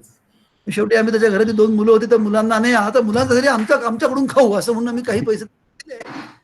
पण म्हणजे आपल्या अतिथी आहे त्याला या पद्धतीने आपण करू शकलो ह्याचा आनंद आणि याचे एकही पैसा घेणार नाही याचा तरी हट्ट एवढं प्रेरणेची जागा आहे असं मला वाटतं. मला तर अनेक वेळा ती व्यक्ती ती मला प्रेरणेची जागा अशी वाटते. निश्चित निश्चित. आणि असं मला खूपच आयुष्यामधले असे छोटे मोठे मी ज्या प्रत्येक व्यक्ती करीत लोकांच्या दृष्टीनं नावा रूपाला समोर नसतील, तर फार मोठी नावं लोकांना माहिती असतील, फार नावाजलेली असतील असं नाहीये. सामान्यातल्या सामान्य माणसामध्ये सुद्धा मला अशा ठिकाणी बघायला मिळालं की अरे ही आपली प्रेरणा आहे. निश्चित तुम्ही जे आता सगळं आपण खूप करायला पाहिजे, आपल्याला खूप गोष्टी अजून करण्यासारख्या किंवा देण्यासारख्या, आपण का गजरूपणा करतोय मग. आणि त्यामुळे अशा जागा खूप आहेत माझ्या आयुष्यामध्ये. अगदी सत्य आहे सर. तुम्ही जे आता सगळं सांगताय ना खरंच अगदी म्हणजे पूर्ण मनाला पटतंय सगळ्यांच्या आणि विद्यार्थ्यांच्याही पटत असेल. कारण निश्चितच आहे की आजच्या या युगामध्ये तर या अनुषंगानेच मला तुम्ही आज शोध स्वतःचा आजच्या जी काही युवक मंडळी ग्रामीण भागामधली आहे या खरं तर तुमच्या ह्या प्रवासातच बऱ्याच गोष्टी मुलांना उलगडलेल्या आहेत, पण तरी सुद्धा तुम्ही काय या विद्यार्थ्यांना गाईड कराल स्वतःचा शोध घेताना. एक 2-3 सूत्र मांडतो प्लीज. हा सर. काही जर का प्रश्नोत्तरामधून काही अर्ध पण त्याच्यावर बोलू. हो येस येस. एक मला असं वाटतं की आहे त्या परिस्थितीबद्दलचं असमाधान आपल्या मनात असलं पाहिजे. बऱ्याच वेळेला छोटस काहीतरी झालं की संतुष्टता येते. त्याच्या भाषेत थोडस आपण कम्फर्ट झोन म्हणतो ना, आपल्या भोवती आपण लगेच तयार करून टाकतो. बरोबर. तर मला स्वतःला असं वाटतं की सतत थोडी का होईना पण असमाधानाची वृत्ती मनामध्ये पाहिजे, कारण ती पुढे ढकलणार असते की अरे काय बाबा एवढंच केलं, अजून काय, आता अजून काय पुढे, अजून काय शिकण्यासारखं आहे, अजून काय करण्यासारखं आहे, अजून काय आपल्याला मिळवता येण्यासारखं आहे, अजून काय अनुभव घेता आले पाहिजेत. ड्रायव्हिंग जर का स्वतःचं व्हायचं असेल तर थोडंसं असमाधान आपल्याला मनामध्ये नक्की असलं पाहिजे असं मला एक अगदी मनापासून वाटतं. खूप छान. अच्छा. माझ्या बाबतीत तो एक ड्रायव्हिंग फोर्स त्या टप्प्यात आणि आजही नक्की आहे. थोडं समाधान असतं नाही असं नाही, पण अजून आपण काय 50 पर्यंतच पोहोचलो. महाराष्ट्रामध्ये 2 कोटी मुलं शिकतायत, गाठायचं आपल्याला. मग आता समाधान तुम्हाला ड्राईव्ह करतो पुढे घेऊन जायला. आणि असं सगळ्याच बाबतीमध्ये म्हणजे मी एक उदाहरण त्याच्या बाबतीत मला असं वाटतं. दुसरं मला असं वाटतं की आहे त्यात रडत बसायचं नाही. म्हणजे मला स्वतःला मी म्हटलं होतं की मी भाग्यवान आहे की गरिबी मी अनुभवू शकलो. आणि खरोखरच गरिबी म्हणजे अशी होती की आज रात्री खायला मिळणार की नाही अशी परिस्थिती मी स्वतः अनुभवली. आणि मी म्हणत होतो की त्या 10 बाय 10च्या खोलीमध्ये माझ्या अभ्यासाच्या सगळे पुस्तकं ठेवायला घरातला एक छोटा कप्पा आणि त्यातच सगळं जे काही असेल तर ठेवायचं, तिथंच तुम्ही अभ्यास करायचं. मग घरच्यांच्या सोयीनं रात्री अभ्यास करायचा, कारण माहिती दिवसा अभ्यास करायला तिथं शांतताच नाहीये, स्वस्तताच नाहीये. मग घरी कुठे छोटासा दिवा लावून आपल्या ह्याच्यामध्ये तो अभ्यास करायचा. मग त्या सगळ्या जुळवून घ्यायच्या, वाटून घ्यायचं घरच्यांबरोबर जे काही असेल ते, नाही म्हणायचं नाही. चित्रपट पाहायचा आहे, बाकीचे मित्र घेते ते आपल्याला नाही आता पाहायचा. हा जो काही हम्म. समंजसपणा आहे आणि त्यातली जी जाण आहे ना की ती आणि त्यामुळे मग हे नाही आपल्याकडे, त्याच्याशिवाय काय आहे हे बघायला मी जास्त शिकलो. बरोबर. बऱ्याच वेळा मला ते जाणवतं ना की माझ्याकडे मग ही परिस्थिती नाहीये, मला कोणी शिकवायलाच नाहीये, मला गावामध्ये कोणी अमुकच नाहीये, काय ह्याच्या नकारात्मक याच्यातून आपण जे अडकलं जातो ना त्यातून बाहेर यायला पाहिजे मला वाटतं. बरोबर. आणि तो अनुभव मला स्वतःला मिळाल्यामुळे मला तर जास्ती जाणवते की अरे म्हणजे हे नाही आपल्याकडे, हे आहे ना आपल्याकडे. म्हणजे ठीक आहे ना, आपल्याकडे समजा काय पुस्तकाला फार पैसे नसतील पण मग इतरांची पुस्तकं मिळवू शकतो आपण. त्याला पैसे आहेत मग इतरांच्या क्लासवरती आपण करूयात ना अभ्यास, मग त्याच्यासाठी त्याला मोठेपणे त्याच्या घरी जाऊयात, 4 वेळा गायला लागलं तर त्याचे काय हे करूयात. कित्येक वेळेला बसला पैसे नाहीत म्हणून प्रबोधिनीपासून कसबा पेठेपर्यंत चालत जायचं आणि चालत यायचं. हा गडोप का करा तर नाही, मग ठीक आहे ना, आहे ना आता आपल्याला नाही जमत, मग त्यातच आपल्याला काय करता येईल. बरोबर. हे त्या परिस्थितीवरती नावं ठेवणं आणि नाही हे माझ्याकडं असं म्हणण्यापेक्षा आहे त्यातून आपल्याला काय आहे आपल्याकडं एक महत्वाचा भाग वाटतो की जो प्रत्येकानेच विचार केला पाहिजे. निश्चितच. आपण धडधाकड शरीर मिळालं हे सुद्धा किती भाग्यवान आहोत आपण, ह्याचं आपल्याला जाणीव होत नाही जोपर्यंत आपण त्या प्रकारे भेटत नाही तोपर्यंत. करेक्ट. जेव्हा मी अंधशाळेमध्ये जेव्हा गेलो तेव्हा लक्षात की अरे आपण किती भाग्यवान आहोत. हो ना. की आपल्याला जन्मतः डोळे आहे तर आपण व्यवस्थित आपण बघू शकतो. आणि असं असून सुद्धा डोळे ज्या अर्थानं काय अंध मुलं सुद्धा आपल्यापेक्षा विलक्षण काहीतरी अफाट काम करतायत. हो हो निश्चित. जेव्हा बघतो ना तेव्हा असं वाटतं की अरे आपण काहीच करत नाही सगळं असून सुद्धा. आणि त्यामुळे मला दुसरा मुद्दा महत्वाचा वाटतो की तो मी सूत्र म्हणून काही सुरुवातीला सांगतो आणि मग त्याला उपक्रम सांगतो. पहिलं सूत्र म्हणून की आहे तरी थोडं तरी असमाधान नक्की मनामध्ये पाहिजे. निश्चित. डिग्री मिळाली, झालं अमुक झालं, झालं पगाराची नोकरी मिळाली किंवा कुठेतरी मी कामाला लागलो, बाद झालं की आता काय आता करण्यासारखं काय आहे. आणि वयाच्या 90व्या वर्षापर्यंत तुम्हाला ते असमाधान आहे, आता अजून नवीन काय, अजून वेगळं काय. आणि सुदैवानं माझ्या समोर प्रबोधिनीमध्ये अशी अनेक उदाहरणं मला बघायला मिळाली की वयाच्या 88व्या वर्षी 90व्या वर्षी दादा नवात आहे. वयाच्या 81व्या वर्षी माणूस नवीन काहीतरी शिकायचा खटाटोप करतो, वयाच्या 88व्या वर्षी तो रोज सगळं काय पोहायला जातो आणि 4 गोष्टी नवीन स्वप्न पाहतो. कमाल वाटली, कमाल. अरे म्हणले आपल्याला वयाच्या 90व्या वर्षी किमान जमलंच पाहिजे, त्याला पर्याय नाही. आणि दुसरं म्हणजे की परिस्थितीमुळे असं म्हणा की अन्य काही कारणामुळे असं म्हणा की पण हे आपल्याकडे नाहीये, ठीक आहे नाहीये ते जाणीव आहे आपल्याकडे, पण काय आहे त्याच्यावरती जास्त विचार करू आणि ते घेऊन पुढे जाऊयात. मग तिसरं मला जे वाटलं महत्वाचं ते म्हणजे आव्हानं घ्यायला बिचकायचं नाही, हे मला हळूहळू कळत गेलं. आणि कोणीतरी दुसरं आपल्याला आव्हान देईल त्यापेक्षा आपलीच आपल्याला आव्हानं कशी निर्माण करता येतील या दिशेने मी हळूहळू प्रवास करत गेलो. आणि मग मला असं वाटतं की आव्हानं आपल्याला परिस्थितीच खुणावत असते. म्हणजे ठीक आहे मला मी ग्रामीण भागात आहे, मला आता हे करणं शक्य नाहीये, ते करणं शक्य नाही, मान्य, पण अजून काय करणं शक्य आहे. कोरोनाच्या काळामध्ये मला असे ग्रामीण भागातले काही विद्यार्थी माहिती की ज्यांनी खरोखरीच थोडासा धोका काही प्रमाणात पत्करून सुद्धा पण ग्रामीण भागातल्या मुलांना गोळा करून शिकवलं. त्यांना लक्षात आलं की आता शाळा सुरू होणार नाहीये. बरोबर. आणि मी आता 12वी शिकलोय तर माझ्या गावातल्या 5वी-6वीच्या मुलांचं काय होणार, 6 महिने शाळेत जाऊ शकत नाहीयेत, माझी जबाबदारी आहे ना. मग मी त्या 10 मुलांना गोळा करतो शिकवतो ना. त्याच्यात मला काय मिळणार आहे, काय पैसे मिळणार आहेत का, काय अनुभव मिळणार आहे का, काय सर्टिफिकेट मिळणार आहे का, कशाला काय याच्या गोष्टी. मला वेळ आहे आणि मला हे करणं शक्य आहे ते मी करायला सुरुवात करतो. मग ते शिकवणं असेल, कोणाची मदत करणं असेल, कोणाच्या मदतीत धावून जाणं असेल, दुसऱ्यांच्या उपयोगी पडण्यासाठी स्वतःला तयार करणं मला माझ्या स्वतःतला आणि याच्यातला ड्रायव्हिंग फोर्स वाटतो. स्वतःचा शोध घे. मग लक्षात आहे की अरे मला ह्यांना मदत करता येत नाही तर मग म्हणजे माझ्यात काहीतरी कमी आहे. मग काय मी मिळवलं म्हणजे मला त्यांना मदत करता येईल. मग मिळवण्यासाठी मी धडपडतो. मग ते मिळवण्यासाठी माझी पुढची वाटचाल सुरू होते. म्हणजे कित्येक गोष्टी मी त्यातून शिकलेलो आहे. माझी शिकायची गरज नव्हती, कामाची गरज नव्हती, मला स्वतः शिकायची फार हवस होती असं नाही त्या गोष्टी, पण अरे हे मला देता आलं पाहिजे. नाही देता हवं असेल तर मग माझ्याकडे नाही येते आत्ता, मग नाही येतं मग मला मिळवलं पाहिजे.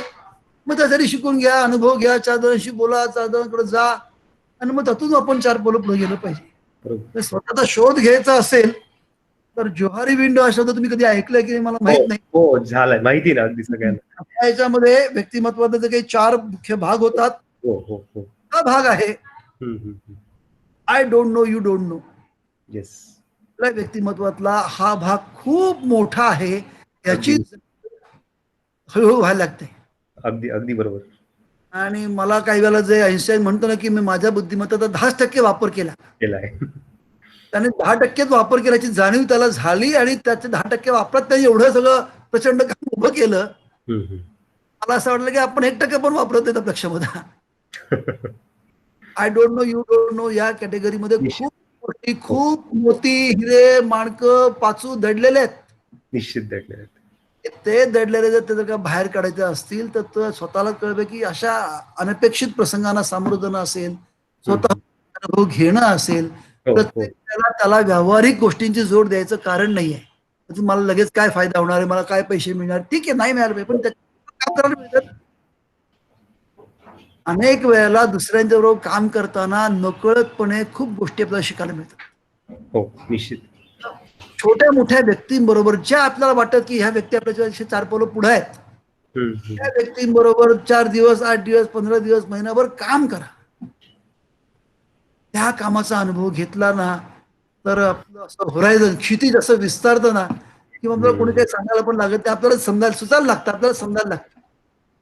अरे हे करण्यासारखं, अरे हे शिकलं पाहिजे, हे अनुभवलं पाहिजे, इथं आपल्याला संधी आहे, इथं आपल्याला जागा आहे. संधी दारात तुमच्या स्वतःहून कोणी येत नाही, तुम्हाला संधी घ्यावी लागते. ती संधी घेण्यासाठी एक मी तुम्हाला नक्की सांगेन की तुमच्या आयुष्यातला कुठल्या तरी टप्प्यावरती तुम्हाला वाटणारं तुमच्यापेक्षा 4 पावलं मोठं असलेल्या व्यक्तींच्या बरोबर तुम्ही काम करा. बरोबर. 4 दिवस 8 दिवस 15 दिवस महिनाभर जसं शक्य असेल तसं. येस. पण तो सहवास हा आपल्याला स्वतःला पुढे 4 पावलं घेऊन जाण्यासाठी खूप उपयोगी पडतो. आणि मी कोणी नावं घेत नाही की तुम्ही या व्यक्तींकडे जा, तुम्हाला तुमच्या समोर जे वाटतात, तुमच्या गावातले अमुक एक व्यक्ती तुमच्यापेक्षा थोडी 4 पावलं पुढे गेलेली आहे, त्याला म्हणा की तर मी तुझ्यावर 8 दिवस राहणार आहे. आणि सामान्य गोष्टी त्या व्यक्ती कशा करतात, तेव्हा त्यांचा विचार कसा असतो, यात त्यांचं मोठेपण असतं हे लक्षात घ्या. म्हणजे मोठ्या व्यक्ती मोठी कामं मोठी करतील तो वेगळा मुद्दा, पण सामान्य कामं कशी करतात, छोटी छोटी कामं घरातली कशी करतात, त्याच्याबद्दल त्यांचा विचार कसा असतो हे आपल्याला कळायला लागलं की आपल्याला तो ड्रायव्हिंग फोर्स म्हणून पुढे जातो असं मला वाटतं. Yes, yes. त्यामुळे मी एक उपक्रम म्हणून नक्की सुचवेन की जे कोणी माझं ऐकतात कुठल्याही वयाच्या आयुष्याच्या टप्प्यामध्ये कुठेतरी एक अशी आपल्या समोरची 2 पावलं 5 पावलं पुढे असलेली व्यक्ती शोधा. मग ती आपल्या कार्यक्षेत्रातली शोधा, कार्यक्षेत्राच्या बाहेरची शोधा आणि त्याला म्हणा की मला तुझ्याबरोबर 8 दिवस काम करायचं, 15 दिवस काम करायचं. आणि त्याच्याबरोबर काम करता करता त्यांचा विचार, त्यांच्या प्रक्रिया, त्यांचे दृष्टिकोन, त्यांचा स्वभाव, त्यांची वैशिष्ट्य ही टिपायचा प्रयत्न करा. मी स्वतः करत आल्यामुळे मला ते खूप शिदोरी आहे माझ्याकडे ती अशी, तो माझ्या दृष्टीने होत असतो. त्यामुळे कृतीचा भाग म्हणून म्हटलं तर ही एक कृती नक्की करायची. दुसरी एक कृती मी असं करावी असं म्हणेन की तुमच्या ज्या काही उणीवा तुम्हाला वाटतायत सगळ्यांसमोर जाऊन बोलताच येत नाहीये, मला बाबा काही लोकांना पटवताच येत नाहीये, मला बाबा काही लिहिताच येत नाहीये, असं जिथे तुम्हाला आत्ता वाटतंय हे मला जमणार नाही किंवा मला जमत नाही किंवा मला नाही हे माझं मला आत्ताची माझी हे नाहीये, अशा एक यादी करा आणि त्याच्या चिठ्ठ्या तयार करा असं मी म्हणेन. आणि जमलं तर आठवड्यातून एकदा, जमलं तर 15तून एकदा एक चिठ्ठी उचलायची. त्या चिठ्ठीमध्ये जे काही आलं असतं समजा ते झालं एक लेख लिहिणे किंवा एक लेख लिहायचा आहे, ठीक आहे, मी कधी आयुष्यात लिहिलेलं नाही, तर हा 15 दिवस काही करून एक लेख मला लिहायचा आहे. त्यासाठी जो काही मला आटापिटा करायला लागेल तो करायचा, रात्री जागायचं हे वाच ते वाच ते वाच करून कर, पण एक लेख मला लिहायचा आहे. तर त्याचा चिठ्ठीत आलं ना, जे मला जमत नाहीये, जे मला आवडत नाहीये, जे मला करता येत नाहीये, अशा गोष्टींची मी मोठी यादी करून त्याच्या चिठ्ठ्या तयार करायच्या आणि त्या चिठ्ठ्यांच्या मधलं एक एक चिठ्ठी होतं. मला लोकांची जाऊन मला विक्री करता येत नाहीये, चला काही नाही, आता घ्यायचं एक वस्तू 50 रुपये ते 100 रुपये करायचे यावर्षी, काय कसं करायचं बघा तुम्ही. आता या महिन्यात मला तो तास दिलेला आहे आणि गंमत वाटेल तुम्हाला, पण असं जमतो हो, कोणीतरी ढकलावं लागतं. ढकलण्याची वाट का बघायची, चिठ्ठीत आपल्याला ढकलायला काय हरकत आहे, चिठ्ठीत आपल्याला ढकलायचं, आपण चिठ्ठ्या करायच्या विसरून जायचं आणि कुठेतरी एक चिठ्ठी डब्यातून काढायची आणि जी चिठ्ठी आज आली असेल चिठ्ठीनुसार बाबा मला मोठ्या व्यक्तीची जाऊन मुलाखत घ्यायला जमत नाही, मी बिसकतो, घाबरतो, निर्बंध आहे माझ्या मनामध्ये, चला आज आमच्या गावामध्ये किंवा आमच्या गावाच्या तालुक्याचे जे कोणी बीडीओ असतील किंवा जे कोणी समजा पोलीस अधीक्षक असतील त्यांची जाऊन मला मुलाखत घ्यायची, चला 15 दिवस मी तयारी करणार, बिंदास जाणार त्यांच्याकडे, भीड माझी चेपलीच पाहिजे. असं तो भिडस्तपणा किंवा भीड चेपण्याची जी प्रक्रिया आहे ना, ती प्रक्रिया कुठल्याही आपल्यातून होण्यापेक्षा ती आपल्याला आपली करता आली पाहिजे. आणि त्यासाठी अशा जर चिठ्ठ्या जर का तयार करता आल्या, मग ते स्वतः करा, मित्रांची मदत घ्या, आपल्या लक्षात पुढे जे तुम्हाला चांगले ओळखतात त्यांची मदत घ्या. आणि चिठ्ठ्या का माहितीये का, त्यात एक अनपेक्षितपणा असतो ना. नुसतीच यादी केली मला आज हे करायचं उद्या करायचं, तर मग नाही बाबा आज काही अनएक्सपेक्टेडनेस जो आहे ना, तो तुम्हाला ड्राईव्ह करत असतो असं मला वाटतं. प्लॅन करायचं हे असं करायचं, मग कंटाळा येतो, नको वाटतं, काय करायचंय कशासाठी असं सगळं वाटतं. पण आज ही चिठ्ठी आली तर आठवड्याभरात 2 आठवड्यात मला ते काही करून करायचं आहे. आणि सांगायचं कोणातरी मदतीला घ्यायचं, तर म्हणजे की तुम्हाला ढकलायचं बरं कशासाठी. असं आपल्याला ढकलण्यासाठी आपणच आपले दोस्त गोळा करायचे आणि आपण कोणातरी ढकलणारे पण व्हायचं. दुसऱ्याला ढकलायला लागलं की आपलं वाटतं की त्याला मी ढकललं तर मला जमलं पाहिजे ना. मग तो ड्रायव्हिंग फोर्स असतो मला वाटतं. पहिली गोष्ट मला जी वाटते ती या पद्धतीची, की काही ना काहीतरी कोणातरी सहवासात जाऊन आपण 4 दिवस 8 दिवस 15 दिवस काम करा, त्यांच्यावर जमलं तर हा सुद्धा 24 तासात काम अनुभवा आणि त्यातून आपल्याला पुष्कळ गोष्टी शिकायला मिळतील. दुसरं जे मला वाटतं ते या प्रकारचं जे असं वाटतं किंवा जमणार नाही असं वाटतं, ज्याच्यात थोडीशी भीती वाटते, ते आपण टाळतो शक्यतो करायचं, लांबणीवर टाकतो. पण जे केलं पाहिजे, जे महत्वाचं असं मला वाटतं, अशा गोष्टी शिकण्याची अनुभवण्याची संधी स्वतःला दिली पाहिजे. आणि त्यासाठी एक दुसरं टेक्निक मी तुम्हाला थोडंसं सुचवलं असेल. तिसरं एक थोडंसं मी तुम्हाला सुचवीन ते म्हणजे एक 2 दिवस 4 दिवस जरा सायकल काढा आणि जरा काय निरुद्देश जरा हिंडा. घेऊ नका. जमलं तर अगदीच 10-20 रुपये घ्या बरोबर, किंवा जाताना तिकीट येताना तिकीट एवढे पैसे बरोबर ठेवा आणि एक 2-3 दिवस 4 दिवस जा हिंडा, जरा जा, लोकांमध्ये राहा, अनपेक्षित अशा सगळ्या वातावरणाला जरा सामोरे जा. मी तुम्हाला सांगेन, समाजातलं सांगून पण त्यामुळे आपल्याला कळायला लागतं आणि आपल्या क्षमता आपल्याला कळायला लागतात. बरोबर. थोडंसं सोलो ट्रॅव्हलिंग काही वेळेला म्हणतात, किंवा एकट्याने जाऊन थोडंसं हिंडणं आहे, फिरणं आहे, अनुभवणं आहे आणि अशा प्रकारच्या अनिश्चित वातावरणाचा अनुभव घेणं आहे. त्या संध्याकाळचं जेवण कुठे मला माहित नाही, माझ्याकडे डबा घेतलेला नाही, मी कुठे संध्याकाळचं जेवण असताना मला माहित नाही.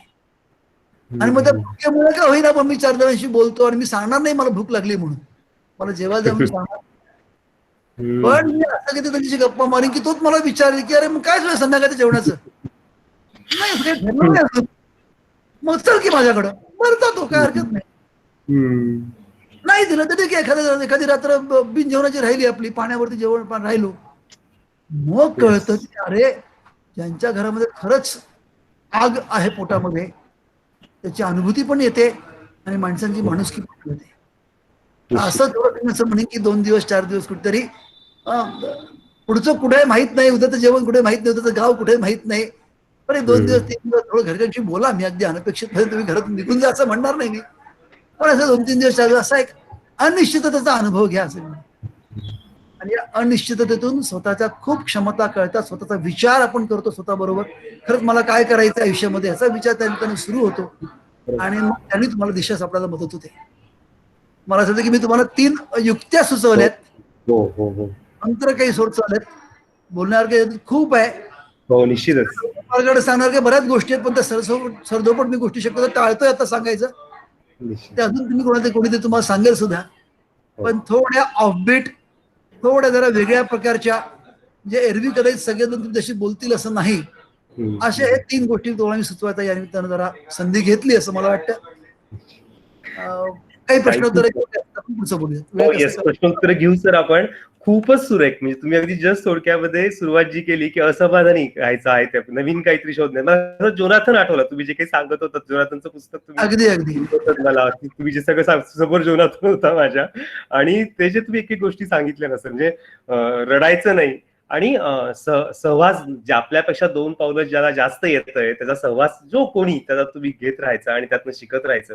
आणि हे 3ही कृती ज्या तुम्ही आता सांगितल्या ना, अफलातून कृती आहेत सर तुम्ही सांगितल्या. निश्चित म्हणजे ती तर मला फार आवडली की आपल्याला जे येत नाही ते चिठ्ठ्या टाकायच्या आणि त्या अनपेक्षित चिठ्ठी उचलून ते करायचं त्याच्यामधलं काहीतरी. खूप आणि सर्फिंग, आजच्या युगात सर्फिंग म्हणजे मुलांना नेट सर्फिंग वाटतं, पण हे जे काही सायकलीवरनं जाणं अनपेक्षित ठिकाणी, ह्या गोष्टी खरंच तुम्ही जे काही आता विवेचन केलं अतिशय सुंदर स्वतःचा शोध घेण्याच्या दृष्टिकोनातून होतं. मुलं प्रश्न काही विचारते आपण त्यांच्याकडे जाऊ. फक्त एक प्रश्न मला असा विचारायचा आहे की या मुलांच्या वतीनं, की आता तुम्हाला आपल्या सगळ्यांना माहिती की नवीन एज्युकेशन पॉलिसी येते, त्याबद्दल बरंच पेपरमध्ये आलंय, मुलं वाचतायत, आणि आता ही सगळी मुलं आहेत ही साधारण 11वी 12वी FY, आता त्यांच्या मनात खरे प्रश्न आहेत की काय कसं नवीन येणार आहे, काय येऊ घातलेलं आहे, आणि थोडी संभ्रमावस्था पण आहे. तर मला तुम्हाला असं विचारायचं की या मुलांनी या नवीन एज्युकेशन पॉलिसीला कशा अप्रोचनी सामोरं गेलं पाहिजे, आणि मग आपण मुलांचे प्रश्न घेऊयात. माझा प्रश्न जस्ट तुम्हाला होता की या युवक वर्गाने या नवीन एज्युकेशन पॉलिसी येणार आहे, येऊ घातलंय, बदल होणार आहेत, सगळे थोडे संभ्रमित अवस्थेमध्ये पण आहेत. तर आता मुलं कशी मध्ये आहेत, म्हणजे काही कोणी 11वीत आहे, कोण SYला आहे. एक मी असं सुचवेन की खरंच प्रत्येकाने निदान तो ड्राफ्ट किंवा जी काही पॉलिसी आलेली ती जरा एकदा नजरे खालून घाला. मराठी पण झालेलं आहे बरं का, तर मराठी पण सगळ्यांपर्यंत पोचवू देत. आपण मुळातलं वाचावं. कोणीतरी सांगितलेलं सांगीवांगी कोणीतरी काहीतरी म्हणताय, कोणी त्याला विरोध करत, त्याला हे फारच एकमेव काय हे ह्यानी सगळं होणार आहे, या सगळ्या ज्या काही आहे त्याच्या आपण प्रत्यक्ष वाचूयात. ते पहिली मला अगदी 11वी पासून प्रत्येकानं त्यात 11 भाग असतील. अगदी सगळे तुम्ही ते सगळे 70 नाही, पण मी समजा 11वी तर मग +2ला काय सांगितलं त्यांनी, कुठल्या गोष्टी सुचवल्या वाटतायत, कारण त्या सगळ्यातून प्रत्यक्ष त्याला काही 3, 4, 5 वर्ष पण लागतील. पण सुचवलेलं आहे ते मात्र आपण आजपासून सुद्धा सुरू करू शकतो. त्यासाठी थांबायचं नाही. रचनेमध्ये येईल, मग आलं की मग ते आपण करू. पुढचा हा बहुशाखीय किंवा आंतरशाखीय शिकण्याचा काळ असणार आहे. सायन्सला गेलो तरी मी सायकोलॉजी समजून घेतलं पाहिजे, मी अकाउंट समजून घेतलं पाहिजे, मी फायनान्स समजून घेतलं पाहिजे, आणि त्यासाठी तुम्हाला प्रत्येकाला शाळेतच कशाला शिकवलं पाहिजे, कॉलेजमध्ये का शिकवलं पाहिजे, तुम्हीच आणि त्याचं संदर्भ पुस्तकावरती वाचूयात ना आपण. सेल्फ लर्निंग प्रोसेस हा त्यातला अत्यंत महत्वाचा क्रक्सचा भाग आहे, आणि लवकरात लवकर सुरू करावं असं मी म्हणेन. पहिली गोष्ट, आपल्याला ज्या विषयात आपण डिग्री घेणार आहोत त्या विषयाच्या त्या शाखे व्यतिरिक्त अन्य शाखांमधलं एक तरी विषय तुम्ही घ्या, तुम्हाला आवडतोय की समजून घेतला पाहिजे, आणि त्याची जी काही पाठ्यपुस्तकं असतील त्यांची ती वाचायला घ्या, आणि तुमचं समजू शकेल अशा बऱ्याच गोष्टी त्यामध्ये असतात. त्यामुळे दिशेनं आपला प्रवास सुरू होणं हेही मला त्यातला भाग म्हणून, आणि आपण त्याच्यासाठी इम्प्लिमेंट म्हणून केलं पाहिजे असं मला वाटतं. तिसरा जो त्यातला भाग आहे अनुभवाधारित शिक्षण. मग अशी मी त्यातला एक, पण खरोखरीच डिग्रीनी तुम्हाला तुमच्या पोटापाण्याचा प्रश्न सुटणार नाही हे आपण पक्क मनात ठेवूयात. मी BCom झालो, पोटापाण्याचा प्रश्न सुद्धा अजिबात होणार नाहीये. नुसत्या डिग्री पुढे जाऊ शकणार नाही यात, तुम्हाला डिग्री बरोबर काही ना काहीतरी कौशल्य आणि अनुभवाची जोड ही त्याला द्यावी लागेल. तर ते मला असं वाटतं की प्रत्येक की माझं काय कशात आहे, आणि त्यामुळे मी हे अनुभव घेईन बघतो, मी जर ते करून बघतो. असं कौशल्य आणि अनुभवांची समृद्धी तुम्हाला कंपल्सरी करायची काय गरज आहे. शाळेच्या रिझल्ट, कॉलेजच्या रिझल्ट 100 मार्क आहेत म्हणून ते करा, आणि ते जोपर्यंत त्याला 100 मार्क नाही तोपर्यंत मी वाट बघत बसू, असं करू नये. असं म्हणजे जी काही पॉलिसी आहे ती पॉलिसी आपण वाचावी. त्या पॉलिसीच्या अनुषंगापासून जर लगेच आपल्याला इम्प्लिमेंट करणं शक्य आहे व्यक्तिगत स्तरावरती किंवा गटाच्या स्तरावरती, मित्रमंडळींचा गट म्हणून त्यांनी आपण लवकरात लवकर सुरुवात करावी. आणि मग जर जुळवून आहे, मग क्रेडिट पॉईंट्स मिळवायचे आहेत, मग तुम्ही जर अमुक केलं की तुम्हाला असे पॉईंट जास्त मिळतील. तो टेक्निकल भाग जो 4-5 वर्ष लागतील असं, किंवा 3-4 वर्ष तरी किमान लागतील असं दिसतंय. त्यातल्या न अडकता त्यातला जो काही महत्वाचा भाग आहे, सूत्र म्हणून जी मांडलेली आहेत ती आपण नक्की चांगली आहेत, ती महत्वाची आहे, पुढच्या काळातल्या शिक्षणासाठी अत्यंत उपयोगी पडणारी आहेत. त्यामुळे त्यासाठी कॉलेजवरती अवलंबून न राहता सेल्फ ड्रिव्हन जणू काय तुम्ही ते इम्प्लिमेंट तुमच्या पद्धतीने करायला सुरुवात केली. मी 11वीत आता 12वीत आता FYला आहे ना, त्याने जे म्हटलं आहे मी माझ्या पद्धतीने प्रत्यक्षात आता कृती जाण्यास सुरुवात करतो. तर मला असं वाटतं की तो त्याचा उपयोगाचा पण करून घेऊयात. त्याचा भाऊ काहीच कारण नाहीये, त्याच्या अडचणीत अडकायचं काहीच कारण नाहीये. इम्प्लिमेंटेशनच्या प्रोसेस जेव्हा सुरू होतील तेव्हा घेऊयात आपण. फार काही मोठा मला तो ह्याचा धागा वाटत नाहीये. पण मला तरी असं आता वाटतं की महाविद्यालयीन शिक्षणामध्ये ज्या काही नवीन गोष्टींची जोड त्यांनी दिलेली आहे ती जोड ही आपण समजून घेतली पाहिजे, आणि त्यासाठी आता प्रोएक्टिव्हली आपणच पुढाकार घेतला पाहिजे. म्हणेल अमुक म्हणेल युनिव्हर्सिटीच्या पेपरमध्ये येईल, मग ते अभ्यासक्रमात आलं की मग त्याचं आम्ही करू, याच्या दिशेने न जाता, म्हणून माझा आग्रह आहे की सगळ्यांना जमलं तर इंग्रजीत नाही तर मग मराठीतलं पण ते जरूर पाठवूयात त्याचे PDF, आणि ते PDF लोकांना त्यातलं वाचू देत आणि मग त्यातून त्यांना टिक मार्क करू, चर्चा करू त्याच्यावरती आपण की हे त्यातलं 3 महत्त्वाचं कसं करावं कळत पण हे आम्हाला 3 महत्त्वाचं वाटतंय. मग ते चर्चेवरशी बोलत बोलत, पण मला असं वाटतं की त्याचं इम्प्लिमेंटेशन जर काही यशस्वी व्हायचं असेल तर कॉलेजच्या रचनेवरती आपण अडकून राहू नये, ते आपल्यापासून आपण लवकरात सुरुवात करावी आणि खूप चांगलं असं फ्रेमवर्क त्यांनी मांडलेलं आहे असं मला वाटतं. व्यावहारिक अडचणी तर खूप येणार आहेत मला माहिती आहेत, लगेच इम्प्लिमेंट होण्यासारखं नाही आता दुर्दैवाने, परंतु त्याची वाट न बघता त्या चांगल्या गोष्टींना आपण सुरुवात करावी असं मला वाटतं. आणि आपले आपले गट तयार करावेत. 10 जणांचा गट, चला NEP मध्ये काय म्हटलंय हे म्हटलंय तर आपण 10 जण म्हणून कसं करू शकू, कशी सुरुवात करूयात, अभ्यास गट करता येतील का, चला मग तू सायकोलॉजीचा अभ्यास कर, मी जरा काय पॉलिटिक्सचा अभ्यास करतो, मी जरा अभ्यास करतो, आणि आपण एकमेकांचा अभ्यास सांगूयात. तुम्हाला अडकट आणली आहे, त्याला कोणी तुम्हाला बंदी घातली आहे.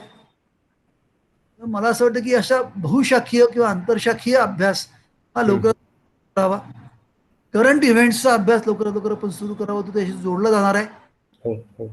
अभिमुख अशा अभ्यासाची काही काही रचना आपण करावी, आणि ते करण्यासाठी जी काही लागेल ती मदत, चर्चा, योगदान आपापल्या रचनेतून प्रबोधनी पण करू शकेल, आपल्याला इथे करायला आवडेल. पण नवीन सूचना, कल्पकता, क्रिटिकल थिंकिंग, विचार कौशल्य असं काही यातला फार महत्वाचा गाभा आहे असं मला वाटतं. Self learning, thinking processes, multi disciplinary किंवा इंटरडिसिप्लिनरी अप्रोच, आम्ही त्याला स्किल बेस्ड आणि ज्याला आपण म्हणूयात की एक्सपिरियन्स बेस्ड, अशा प्रकारची सगळी तुमची धाटणी, आणि या किती तुम्हाला क्रेडिट पॉईंट देणार आहे तर ते जेव्हा येतील तेव्हा बघू अशी वाट न बघता तुमचा मित्रमंडळीचा गट तयार करा, त्यांना की त्याला क्रेडिट पॉईंट देऊयात. आपल्या गटाने मिळून 25 क्रेडिट पॉईंट्स या वर्षी मिळवायचे प्रत्येकाने किमान. काय हरकत आहे. निश्चित निश्चित खूप छान. कोणीतरी ढकलत, कोणीतरी आपल्याला म्हणेल आणि मग आपण वाट बघायची, त्याने म्हणलं की आपण करायचं, ही आता सवय सोडून दिली पाहिजे. ग्रामीण भागातल्या मुलांना लवकरात लवकर सोडून दिली पाहिजे, तर तुम्ही शहरातल्या मुलांच्या पुढे जा. बरोबर, टेन्शन प्रचंड आहे, तर आम्ही वाटतो, आम्ही घाबरतो, आम्ही जरा काय आमच्या कोशामध्ये जरा अडकून पडलो. तर आता सुदैवानं तंत्रज्ञान पोहोचलेलं आहे आणि त्यामुळे तंत्रज्ञान अनेक संधी आणि अनेक गोष्टी उपलब्ध झाल्यात, खुल्या झाल्यात. इंटरनेट तेच तुम्हाला इंटरनेट आहे, त्यामुळे तुम्हाला तर असं म्हणता येणार नाही की आता आम्हाला पुण्यातल्यापेक्षा आम्ही मागं होतो. सगळं तंत्रज्ञान तुम्हाला तुमच्या बोटा टिप ऑफ युअर फिंगर तुम्हाला उपलब्ध आहे. मेहनत घ्यायला लागेल, इंग्रजी शिकायला लागेल, इतर ज्या गोष्टी करायला लागतील. पण माझं म्हणणं की ती जिद्द शहरातल्या मुलांच्या तुमच्याकडे जास्ती आहे, हे मी तुम्हाला 100% सांगतो. निश्चित. ग्रामीण भागातल्या सगळ्या मुलांचं सर्वात मोठं भांडवल काय असं तर जिद्द आहे, कारण त्यांना माहिती आहे की जिद्दीशिवाय आपल्याला पर्यायच नाहीये. शहरातल्या मुलांकडे 10 गोष्टी आहेत, कुटुंब सुखवस्तू आहे, त्यामुळे त्यांना ते नसलं तरी चालणार आहे. कारण जिद्द नाही त्यातल्या पालकांची बोंब असते किंवा आमच्या मुलांमध्ये जिद्दच नाहीये. सगळ्या गोष्टी आम्ही देतो पण त्याला जिद्द नसल्यामुळे तो काही करत नाहीये. मला असं वाटतं की आता या बाबतीमध्ये तुम्ही शहरातल्या मुलांच्या 10 पावलं पुढे आहात हे लक्षात घ्या. ही 10 पावलं जी तुम्ही पुढे आहात त्याच्यावरती तुम्हाला एनकॅश करायचं, त्यावर तुम्हाला बिल्डअप करायचं, ते भांडवल वापरून तुम्हाला तंत्रज्ञानाच्या साहाय्यानं शहराला मागे टाकण्यासारखं आहे, एवढं मी तुम्हाला नक्की सांगतो. निश्चित निश्चित.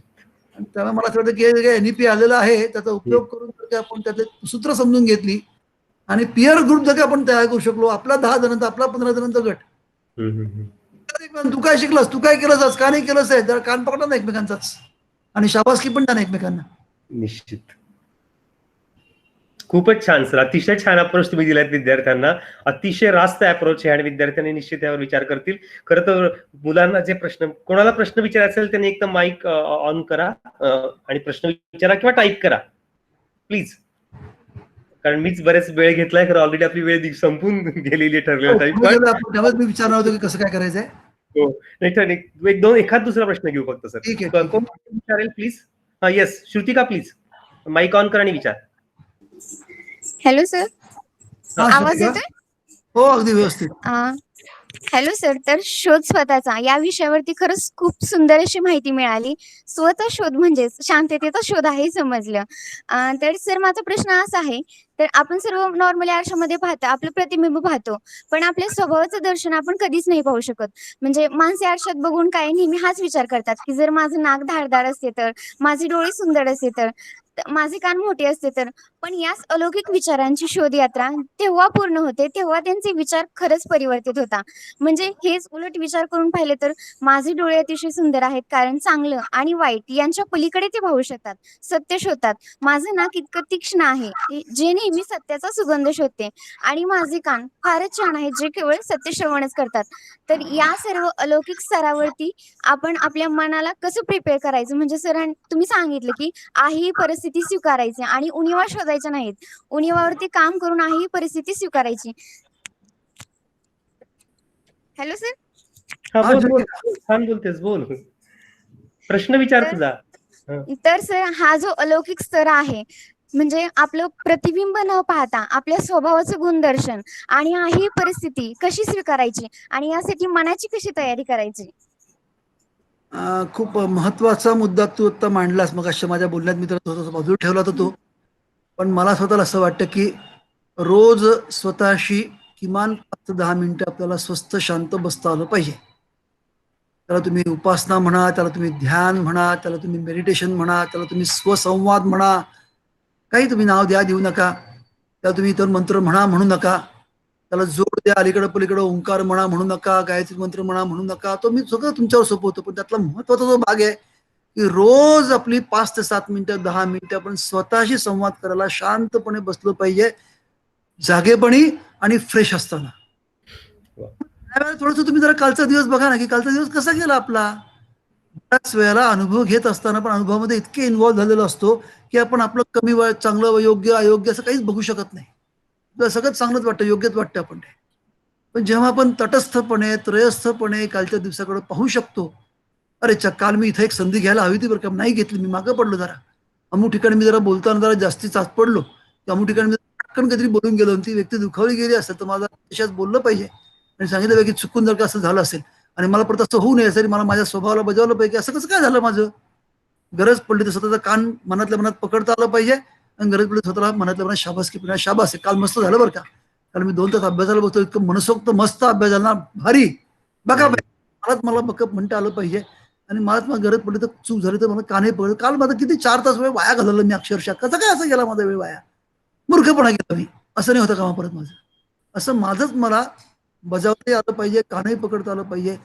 मी काय विचार करतोय, माझा विचार काय किती भरकटत चाललाय, किती दुसऱ्यांच्या काय नुकसानीचा मी विचार माझ्या मनात किती येतोय, दुसऱ्यांचे पाय ओढण्याचा माझ्या मनात किती विचार येतोय, तो कसा मला दूर करता येईल आणि त्याला पाय न ओढता मी त्याच्या पुढे जाऊ शकतो.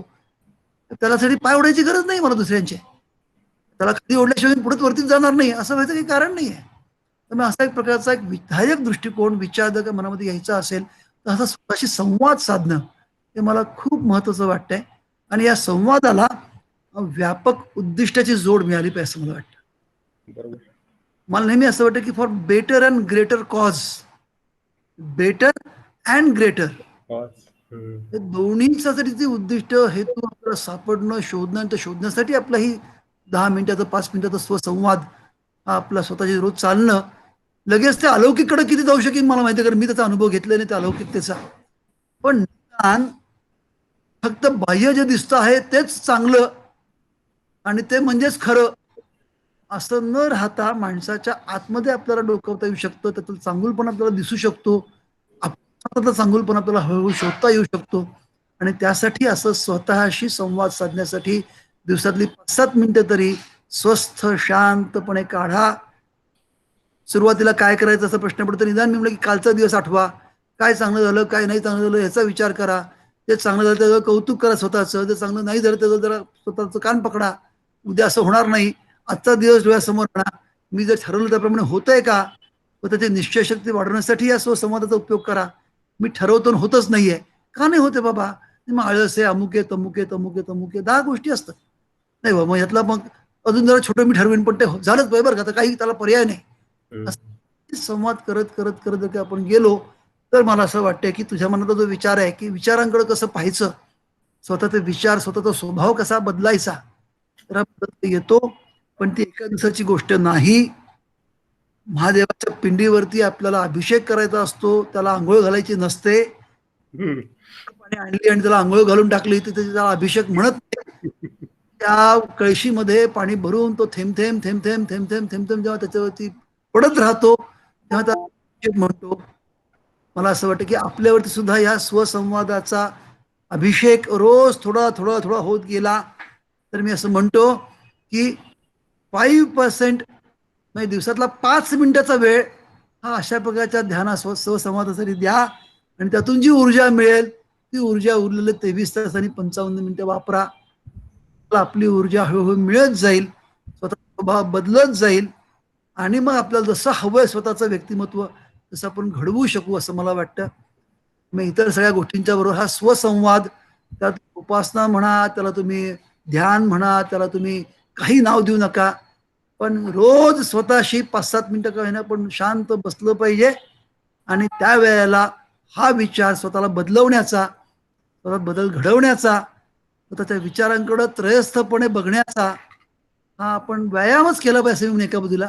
आणि हा व्यायाम जसजसा तुम्ही करत जाल तसतसं तुमच्या लक्षात येईल की अरे जमलं की आपल्याला. मला हे करता येत नव्हतं, स्वभाव बदलताच येत नव्हता, आळस माझा कमीच होत नव्हता, आता जरा पूर्वीपेक्षा लोकच म्हणायला लागली आहेत अरे काहीतरी बदल झाला बरं का तुझ्यामध्ये, काय केलंस तू, कुठल्या जाऊन आलास. कुठल्याही नाही, माझ्याच वर्गाला मी जाऊन आलो, रोजची 10 मिनिटं जो काही माझा वर्ग असतो की नाही त्या वर्गामुळे 6 महिन्यानंतर थोडा बदल घडला, 8 वर्षानंतर बदल घडला. मला वाटतं की हे एक उत्तर, एकमेव उत्तर मी नक्की म्हणणार नाही, पण हे एक उत्तर तुम्हाला तुझ्या प्रश्नाला थोडंसं उत्तर मिळेल असं मला वाटतं.